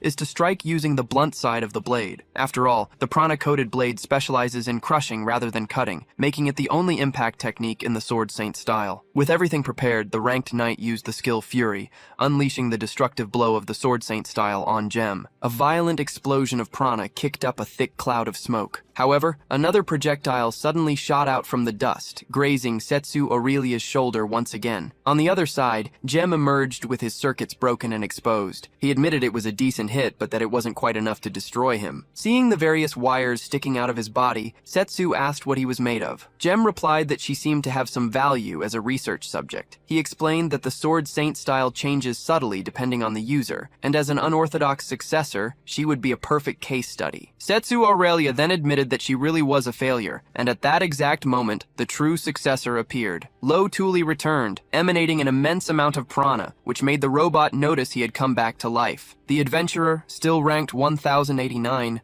declared that he was going to end this. In response, Gem Contrato, Prana Scholar number 2, took out his pistol and aimed it at the protagonist. Lo told Setsu to leave the rest to him, since in her current state, she would only get in the way. Trusting in the true Sword Saint style that Lo possessed, she backed away, letting him prepare to face the Prana Scholar. Although Lo had recovered, he didn't have much prana to use against the robot, so he intended to end the fight as quickly as possible. He immediately charged at the enemy, but his opponent blocked the attack with a shield incredibly fast, merging flow and other techniques. Lo realized that Gem wasn't just reacting, but was actually anticipating his movements with enhanced reflexes. Faced with this, he launched a series of gale cuts, which the robot defended with its shields. A device called a cellular beetle automatically put up a barrier in response to Lo's prana, but a barrage of attacks like that would use up its charges. Seeing that its defenses were about to give way, the robot took its weapon and fired a very powerful prana shot. As he fired, Gem commented that Lo Tuli was quite adept at fighting, like a descendant of Babel. The hero didn't understand what he was talking about when he mentioned that name. The robot then explained that it had to do with the island of the gods, and that he could tell him more if he wanted to know. However,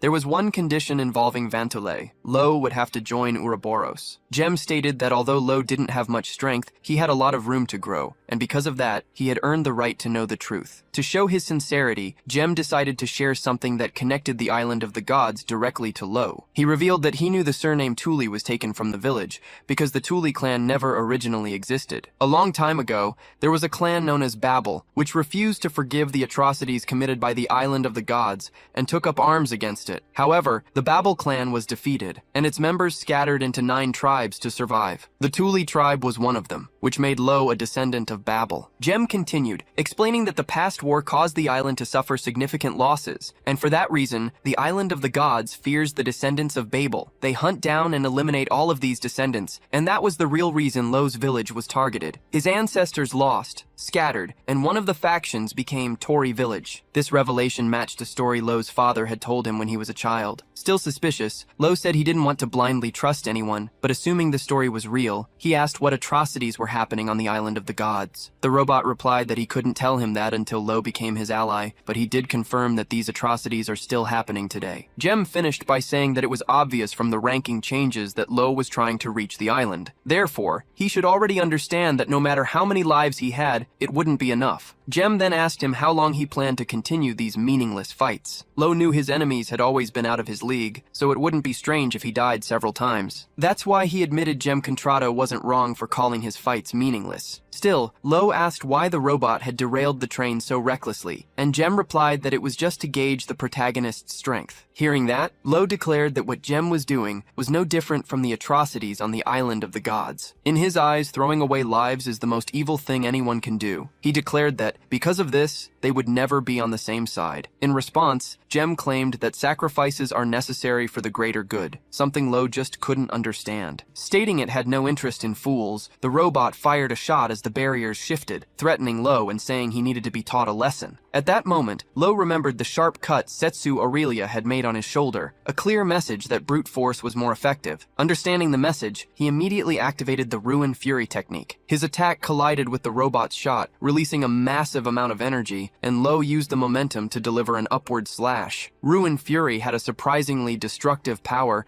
but the technique was useless if the robot could maintain its distance. Realizing the Sword Saint's style was far more than he had imagined, Lo unleashed another Ruin Fury move against the robot. Seeing the shockwave approach, Jem Contrato panicked and threw up several layers of shields, but they were destroyed one by one. He couldn't block the whole thing. In that instant, he remembered what the Nidus had said. He realized that the true user of the Sword Saint's style, on a level completely different from anything he'd ever seen, was standing right in front of him. A moment later, the robot was hit by the attack and completely destroyed. After defeating the enemy, Lo sheathed his sword, relieved. Luke and Setsu Aurelia showed up right after, happy that he had won. To everyone's shock, the robot kept talking, even without its body. Setsu Aurelia was especially shaken to see the head talking by itself. Jem said the evaluator would have some idea of what was going on, and Luke then explained that it was related to pranics. The robot was actually a puppet remotely controlled by prana. It was one of many terminals connected to a main body, using technology from the Republic of Aereo that was centuries ahead of their own. The robot congratulated Lo,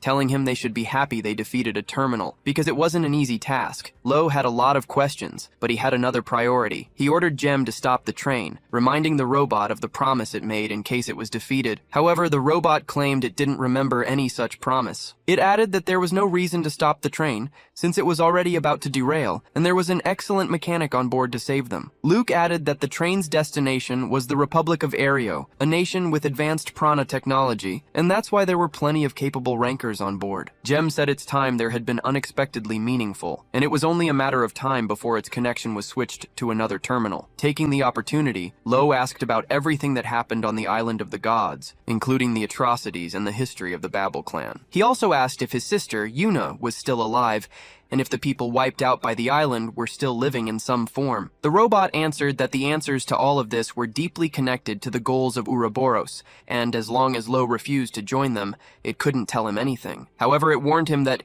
if he heard the answers, he would fall into deep despair. Then, Jem said goodbye, saying that if Lo continued hunting the island of the gods, they would meet again somewhere below the line. Elsewhere, the robot's main body awakens, thinking that the data collection on Lo went well. He notices that Lo Tuli's technique techniques are still incomplete, just as he expected, but he believes that at this point, the boy should be able to connect with Babel eventually. Deciding to keep observing him as the leader predicted, he plans to do some research before meeting the protagonist again. Suddenly, his head is ripped from his body by a swordswoman. He notes with a bit of irony that it seems to be a day where he'll lose his head multiple times. A pink-haired woman scolds him, saying he has no sense of danger and asking if he's gotten too used to the pranic's bodies. The robot asks who she is, but the woman just answers with another question. After analyzing her prana, he first deduces she's from the Babel clan, but he quickly realizes that she actually belongs to the Thule tribe. Intrigued, the woman asks how he knows that. In the same instant, she starts emanating an extremely strong green prana, identical to Lo's. The amount of energy is so immense,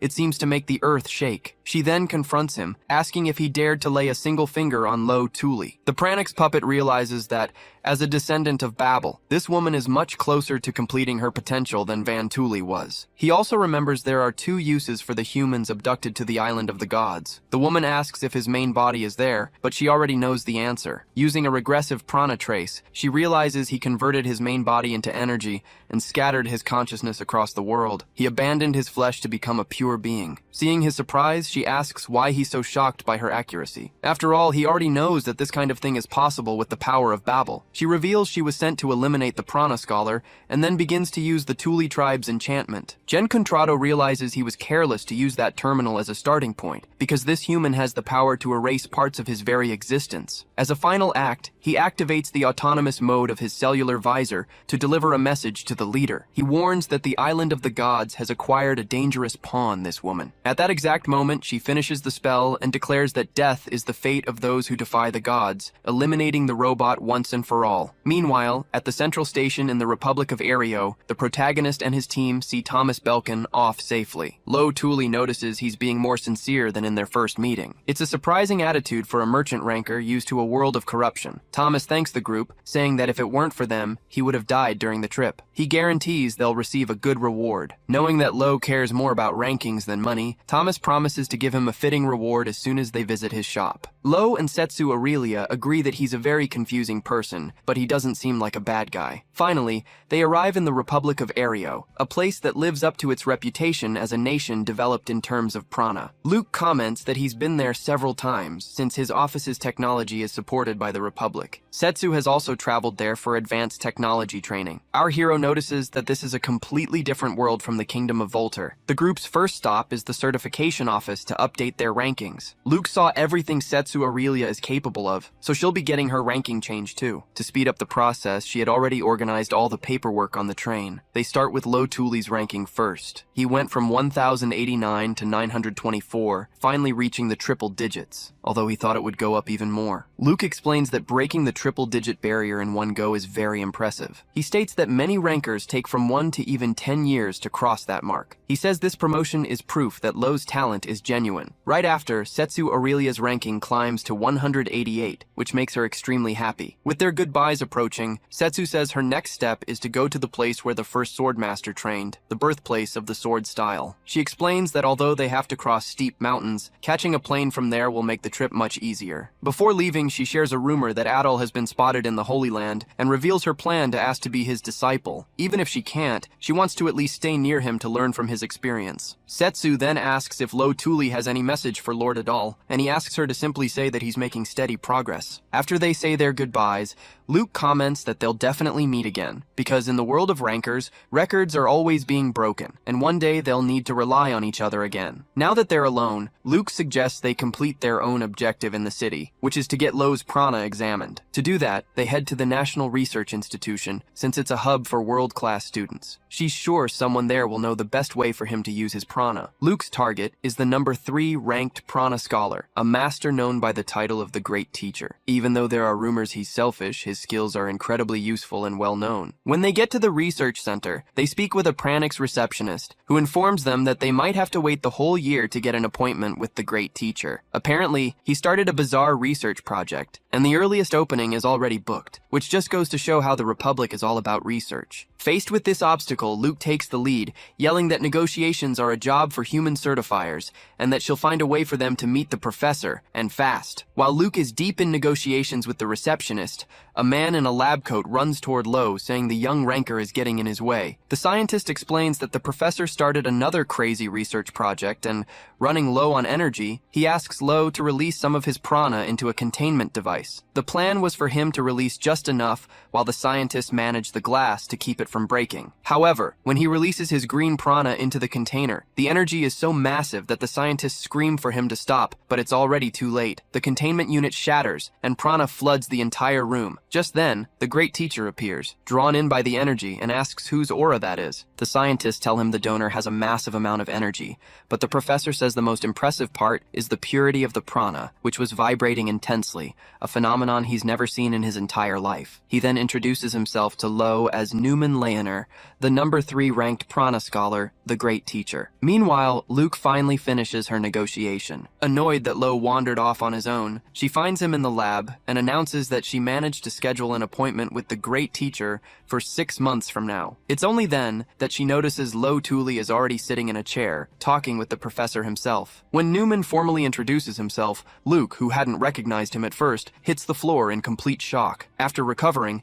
she asks if he's available to analyze Lo's prana, since other places couldn't do it, including the Volter Kingdom's appraisal office, which found the reading too difficult to measure. Professor Newman explains that he was one of the developers of the prana measurement services used by the appraisal offices, but that those functions were simplified for mass production. But with the prototype he has in his lab, they'll be able to perform the analysis. He then asks Lo Thule to activate his ability, and Lo complies. Lo Thule uses his tribe's enchantment, causing a large amount of green prana to pour from his body. The Grand Professor watches the scene, fascinated by the amount of energy he's releasing. Soon after, Lo steps out of the measurement capsule, and Luke congratulates him on a job well done. Starting to present his conclusion, the professor explains that they noticed Lo Thule's prana purity is fluctuating. He clarifies that the higher the prana's purity, the better it is, since it increases the effectiveness of his abilities. Although purity can be increased through training and gradual change, Lo's is rising and falling irregularly. Professor Newman continues his explanation, saying this fluctuation is noticeable when the ability is active, and that he can tell from the shape of the waves. It seems like Lo's prana wants to enhance its own nature by itself, as if it were a living entity that wants to change its own purity. Our hero then understands that his abilities are evolving on their own, but for now they're still in an incomplete state. He wonders what will happen when his prana is finally complete. Besides purity, the scientist also measured our hero's total prana capacity. Upon hearing the result, Luke asks, shocked, if he really placed 3rd in the rankings. The confirmation leaves her stunned by how incredible Lo Thule is. She thinks that he could have already been on top of the world if she had met him a year earlier. The dream of going to the Isle of the Gods, which once seemed impossible, suddenly becomes real. Excited, Luke rushes to update Lo's ranking. While Luke can barely contain her surprise, Lo Thule doesn't seem that impressed. The Grand Professor then tells her she's lucky to have him, since analyzing a prana this absurd would take him forever to do alone. He comments that it would be easier if a certain man were there at times like this, and then mentions the name Gen Contrato, who apparently betrayed him. Hearing the name he recognizes, our hero asks the professor to tell him more about Gen, since he doesn't want to let another clue about the Isle of the Gods slip away. The Grand Professor says there isn't much he can say on the matter. He just says that Gen was an excellent assistant a while back, a unique man who could keep up with him in the lab and even surpassed him in the rankings. However, one day Gen lost his older brother and disappeared soon after that. Professor Newman states that's all he can say and asks our hero to come back the next day to finish the analysis. Lo Thule thanks him for his help. Later, back at the station hotel in the Republic of Ariu, Luke processes the information that Gen was the professor's assistant. She concludes that there are many things they don't know about Ouroboros, and that until they find Gen, they won't know what the organization's members have in common. With the results of the analysis, they hope to finally figure out why Ouroboros was after him. Their shared goal is to reach the Isle of the Gods, and our hero really wants to know why Ouroboros is also targeting the same place. Suddenly, a fairy enters the Grand Professor's lab laboratory. He confronts her, saying he's dedicated 70 years of his life just to research and has no money for thieves like her. The woman replies that they only want the professor's brain and nothing else. She then reveals that Jen was eliminated and that the two of them were comrades. Because of that, she wants Newman to replace him, stating that it will be for the good of the Ouroboros organization. Meanwhile, the woman from the Thule tribe shows up and goes to the lab to rescue the doctor, but she notices he isn't there. She sees that his cup of coffee was still full and notices signs that someone had been inside the place. The next day, when Luke and Lo Thule return to the building, they find a scene of complete chaos and immediately ask the staff what's going on. The scientists confirmed the great professor was kidnapped. The signs of a struggle in the room left no doubt. No one knew where he was or who was behind the attack, but they had one hope. They had planted a microtransmitter in the professor's glasses. At first, the device was used to find him when he got lost in his thoughts and wandered off aimlessly, but now everyone knew the situation was much more serious. Realizing the enemy must be powerful to have broken into the place, Luke and Lo Thule decided to rescue Newman themselves. To help them, they received a tactical analysis lens, a high-tech device capable of visualizing the flow of prana and tracking the professor's location. The transmitter's signal led them to a sinister-looking abandoned house. As soon as they entered, they saw several fresh footprints on the floor. A moment later, they heard a strange noise, along with signs of prana coming from inside the building. Suddenly, they came face to face with several pranics that immediately started to attack. Lo Thule reacted with agility, dodging and saving Luke in the process. They noticed the creatures weren't using prana to communicate externally, which meant they weren't being controlled remotely. Instead, they were acting on their own, just like the lab receptionist. Our protagonist thought it would be terrifying if that thing had multiplied, but since they were just puppets, he didn't feel threatened. He then charged his explosive sword with power and used the devastation technique, defeating several puppets at once. Even though there were many enemies, Lo Thule showed no fear. Meanwhile, Luke used the lens and noticed a different prana signal coming from the direction of a door, pointing to a suspicious path. They started to head that way, with Lo Thule channeling prana into his feet to run at an extremely high speed. Jen's puppets started firing at them to try and stop them, but the pair managed to dodge and spot the door at the end of the hallway. It was then that the walls started to close in, trying to crush them. Luke quickly used the lens to find a weak spot and realized the walls weren't mechanical. Instead, they were completely wrapped in writhing prana. With no time to think, Lo Thule grabbed his Nirvana sword and unleashed a powerful prana slash, which caused a massive impact and destroyed the entire area. Amid the devastation, a woman appeared. Noting that the unwanted guests had been caught in her web, she introduced herself as Luvia, a member of Ouroboros, and welcomed Lo Thule, saying she had heard about him from Genoin. The wild ranker, however, noticed her fairy wings were fake and asked about her relationship with Jen Contrado. Luvia replied that they were from the same organization and that she was very sad to hear he had passed away. She then revealed that Jen Contrado was dead, which was news to Lo Thule. Luvia explained that a cellular beetle released by Jen right after his death had reached her, and it was through the beetle that she found out about Lo Thule's existence. She added that she was surprised he had found this place. Our hero retorted that he just followed the transmitter's signal, arguing that the title of Great Professor wasn't just for show, and that he would obviously keep a tracker for emergencies. Luke, however, corrected him, saying the transmitter was there because of the professor's habit of wandering off. Anyway, Lo Thule grabbed his sword and ordered her to release Professor Newman. Luvia refused, saying she couldn't do that until he fulfilled his purpose. At that moment, her wings began to glow intensely, and a sparkling dust hung in the air, preventing our hero from drawing his sword from its sheath. Finally, she warned him, saying that Jen didn't lose to him and that he shouldn't underestimate Ouroboros. Lo Thule tried to draw his sword, but his arm was trapped by an invisible force. It was the exact same feeling as when the walls tried to crush them. He realized Luvia's prana was seeping into his weapon, so determined to break free, he started shouting and unleashing a ridiculous amount of his own energy. Luke noticed that his friend's prana was acting like he was using a skill, even though no skill had been activated. With one last thunderous shout, Lo used his raw prana to finally break the spell. He pulled the sword from its sheath with great effort and pointed it right at Luvia. Surprised, Luvia opened her eyes and apologized for underestimating him. Then she proposed a deal. She explained that she couldn't return Professor Newman at that moment, but she would if Lo did her a favor. Luke immediately jumped in, demanding they confirm the professor's safety before any negotiation, otherwise the deal would be unfair. Luvia agreed and opened a door, revealing the great professor beaming with happiness, surrounded by equipment that he was thrilled about. Before they could say a word,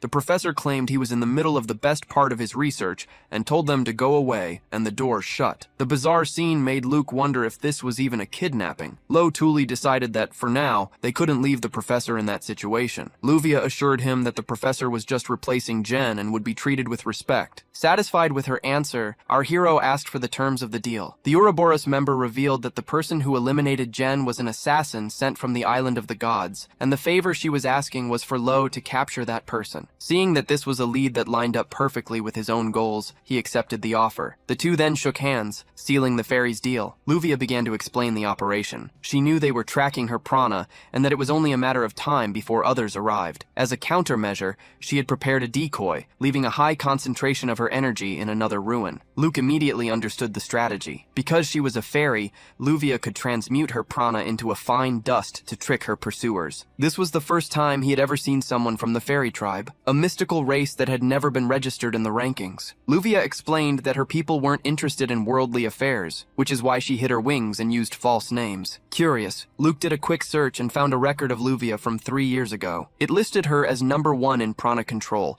before she was removed for disappearing on a mission. She, however, downplayed the achievement, saying she only wanted an ID card, and that everyone in her tribe was excellent at it. Luvia admitted that even though she was talented, she was no match for her sister, and said she hoped her sister was also in Ouroboros. Getting back to the plan, Luvia said the assassin would definitely fall for the dust decoy. Lo Tuli understood they needed to set up an ambush to capture him. The fairy gave them the location, saying the target would show up that very night. Later, our protagonist went to the ruins and spotted a hooded person entering the building. Acting fast, he closed in and placed his sword against the figure's neck, ordering them not to move. The woman, however, reacted instantly.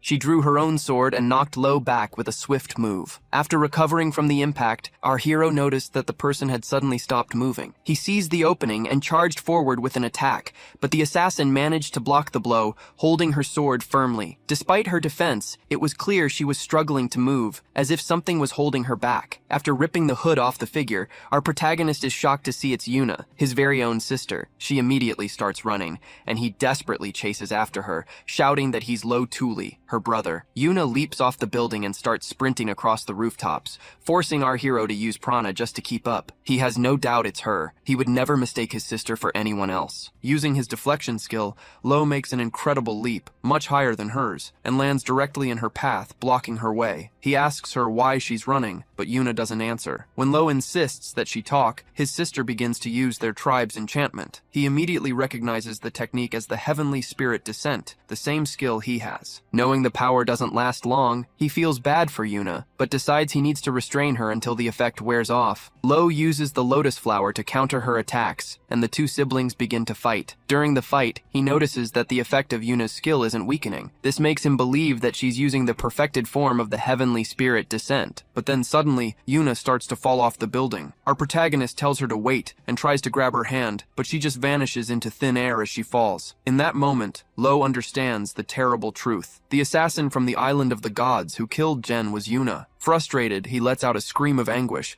unleashing a huge amount of prana. The fairy appears and welcomes our hero back, but she quickly realizes from his reaction that things didn't go well. Furious, Lo Tuli grabs her by the neck and asks what she was looking for. He demands to know if she already knew he was chasing Yuna. Luvia replies that she doesn't know what he's talking about, and that he simply found the assassin she mentioned. He explains that the assassin is someone he knows. She's a childhood friend who was abducted by the island of the gods years ago, which has left him completely devastated. Luvia admits it was just a coincidence, and that the chances of this happening were low. Realizing how aggressive he was being, our hero apologizes, saying he didn't mean to hurt the fairy. The girl, however, confronts him with the fact that Yuna killed someone. He argues that his sister would never do that, but the fairy makes him wonder if she really hasn't changed, and if she's still the same person she used to be. Our hero starts to spiral thinking about it, and asks what she plans to do when she captures Yuna. The fairy reveals that she had planned on getting revenge, but she decided against it because it would break Lo Tuli's heart. Lo points out the contradiction in her words, since she threatens people, but then talks about avenging a comrade. Luvia then explains that Ouroboros is her family, a group of weaklings who can only protect themselves by working together. They're exiles who have lost their place in the world. That's why they don't hesitate to commit crimes. If they don't, they'll never be able to achieve their dream. Just then, the surrounding walls start to move, leaving everyone in shock. The fairy wonders if the professor made something new. When she opens the door, she sees that he's knocked a bunch of things onto the floor. But the professor is celebrating, saying he finally managed to complete something. He claims it was really easy to make and shows off a piece of metal. The theory Jen left behind was correct. By colliding prana waves and annihilating their target, he managed to create a prana nullification device. The professor reveals that his great work, the Heavenfall Wedge, is finally complete. This was the trump card the fairy had been waiting for, a weapon powerful enough to take down the Isle of the Gods. Luvia thanks the professor immensely, but he explains that Jen's blueprints were perfect, and he just put them into practice. For him, it was a final collaboration with his foolish apprentice, feeling as if he'd finally gotten to talk with Jen after a long time. With that, the fairy turns to Lo Tuli and invites him to join their forces. She explains that the biggest risk now is having the newly completed Heavenfall Wedge destroyed, and to prevent that, they need to eliminate Jen's killer. The prana baits Luvia left behind were destroyed one after another, indicating that Lo's childhood friend would be there soon. Therefore, she needed his help to intercept the assassin, promising she wouldn't kill Yuna, only incapacitate her. Knowing he couldn't stop his sister alone in her current state, our hero agrees. While they wait in meditation, they see a hooded Yuna approaching the building. Before the fight begins, Luvia decides to reveal a dark secret about the Isle of the Gods. They brainwashed the humans they captured, turning them into soldiers. She believes Yuna probably went through the same process. If her goal is to eliminate any threat to the island, the professor also becomes a target since a mind capable of creating such weapons is a huge nuisance to them. Our hero remembers Jen mentioning the island's barbaric acts and asks if kidnapping people and turning them into weapons was what he meant. However, Luvia says that's not all, explaining that the sins of that place are rooted much deeper. At that moment, Luke announces they've finally reached the ruin, and the two of them prepare for the imminent battle with Yuna. The protagonist's sister appears, emanating an immense amount of prana, and lunges at Luvia with a sword strike. Our hero reacts quickly and defends the attack with his own sword, realizing he doesn't want to hurt his childhood friend. Luvia, however, says that's a shame because now he's on her side. Next, the fairy throws some magic powders and uses them to attack Yuna with rocks, but the girl cuts through the projectiles with ease. The fairy then understands why Yuna was chosen as a soldier. Seizing the opportunity, our protagonist appears behind Yuna and uses a technique from the Sword Saint style, unleashing a gale slash that knocks a pillar down toward his sister. Yuna manages to block the pillar's impact using her sword and both hands for support. However, this was just a distraction so our hero could use the Devastation Blast blade directly on her back. The blow lands a direct hit, charged with a lot of prana, and destroys the rest of the pillar, but Yuna manages to dodge it awkwardly. After the dodge, he charges forward, and the two clash their steel blades. In the middle of the clash, he yells for Luvia to use a powerful attack, even if he gets caught in the blast. Answering his call, the fairy begins to cast her spell, conjuring several glowing orbs and moving the stones of the ruins with her magic. She forms a giant stone hand and tries to crush Yuna like a fly. However, the girl's prana explodes and completely shatters the stone hand. Right after that, our hero and his sister use Heavenly Spirit Descent against each other, exchanging a series of sword attacks while both of them perfectly defend every blow. Our hero doesn't want his prana to be released, so he keeps the skill active, since Yuna can do the same. He notices that their interrupted skills have finally stabilized. Meanwhile, Yuna realizes that Lo is learning just by watching her prana, admitting to herself that he's an incredible swordsman. Right after that, they trade a few more sword strikes and get into an absurd clash of magic. As long as the Heavenly Spirit Descent is active, they're both invincible. Watching from a distance, Luke realizes that no one can interfere in their fight at this point, because the battle has become a world of its own, belonging only to them. The battle continues until Lo notices that the technique Yuna has been using for so long seems strange. Suddenly, his consciousness starts getting pulled towards something, and in the blink of an eye, he finds himself in Tori Village. Confused, our hero asks who's there, and a figure introduces himself as Nimrod, who welcomes him and calls him brother. He explains that this place is Babel, a world built to challenge the gods. Nimrod reveals that Babel is the home of the ancestors they had heard about, and that the souls of the Babel tribe are completely intertwined in the absolute depths of this world. He explains that when someone's prana purity reaches its limit, only their mind is invited to this place, and it's because of his pure prana that Lo Tuli is here. Nimrod then comments that Lo's prana has a beautiful color, and that a young woman with the same color was here before, at the same age as him. Our hero immediately understands he's talking about Yuna, and asks if Nimrod knows his sister. Nimrod confirms that he does, saying that Yuna was there looking for power. He remembers that she had very sad eyes and that, deep down, she didn't truly want that strength. Pointing to a light in the sky, Nimrod says that's the power he was talking about, a power that exists to defeat the gods. Generations of the Babel tribe shattered their own souls to store that light. He continues his explanation, saying that those who connect to Babel can borrow a fraction of this power. But on the other hand, those who fall along the way end up becoming part of this world. This is the art of the Babel tribe, called reborn genesis. the record of the battle to restart the world of humans. Nimrod says the gods fear this power, and that's why they try to eradicate the descendants of Babel. He then asks if our protagonist needs power, saying he's free to take it. Without hesitating, our hero replies that he desperately needs that power to save someone precious to him, and asks Nimrod to lend it to him. Nimrod allows him to take the power, but warns him not to take all of it, as his body wouldn't be able to handle the full load. Besides, if he did, the world of Babel would disappear completely. So, our hero begins to absorb the power of hope, and his body starts to radiate more and more prana. Back in reality, Luke is in shock when he sees the amount of aura he's releasing. The protagonist's light illuminates the entire area, making the fairy ask if they're really safe there. Luke, however, believes they won't be affected, because Lo's arts only eliminate those who threaten his survival, and they aren't direct threats. The only one directly affected is Yuna, who starts to feel an overwhelming fear as her skills are erased one by one. She realizes that Lo managed to connect with Babel. Luvia understands that Yuna wasn't able to absorb such an absurd amount of power. This confirms what she always said. When Lo gets serious, he becomes stronger than anyone. However, once his task is complete, he deactivates all his prana. With her skills erased, Yuna finally collapses, and our hero rushes to her side. However, the moment Lo places his hands on Yuna's face, she suddenly wakes up and attacks him. Just as the girl is about to strike him with her sword, Luvia steps in, activating an aura ability that hits Yuna directly. The ability causes Yuna's prana to start dissolving, and soon after, she passes out again from a lack of energy. Luvia then explains that the only flaw in her technique is the need to set the target's coordinates. This is why she can only use this ability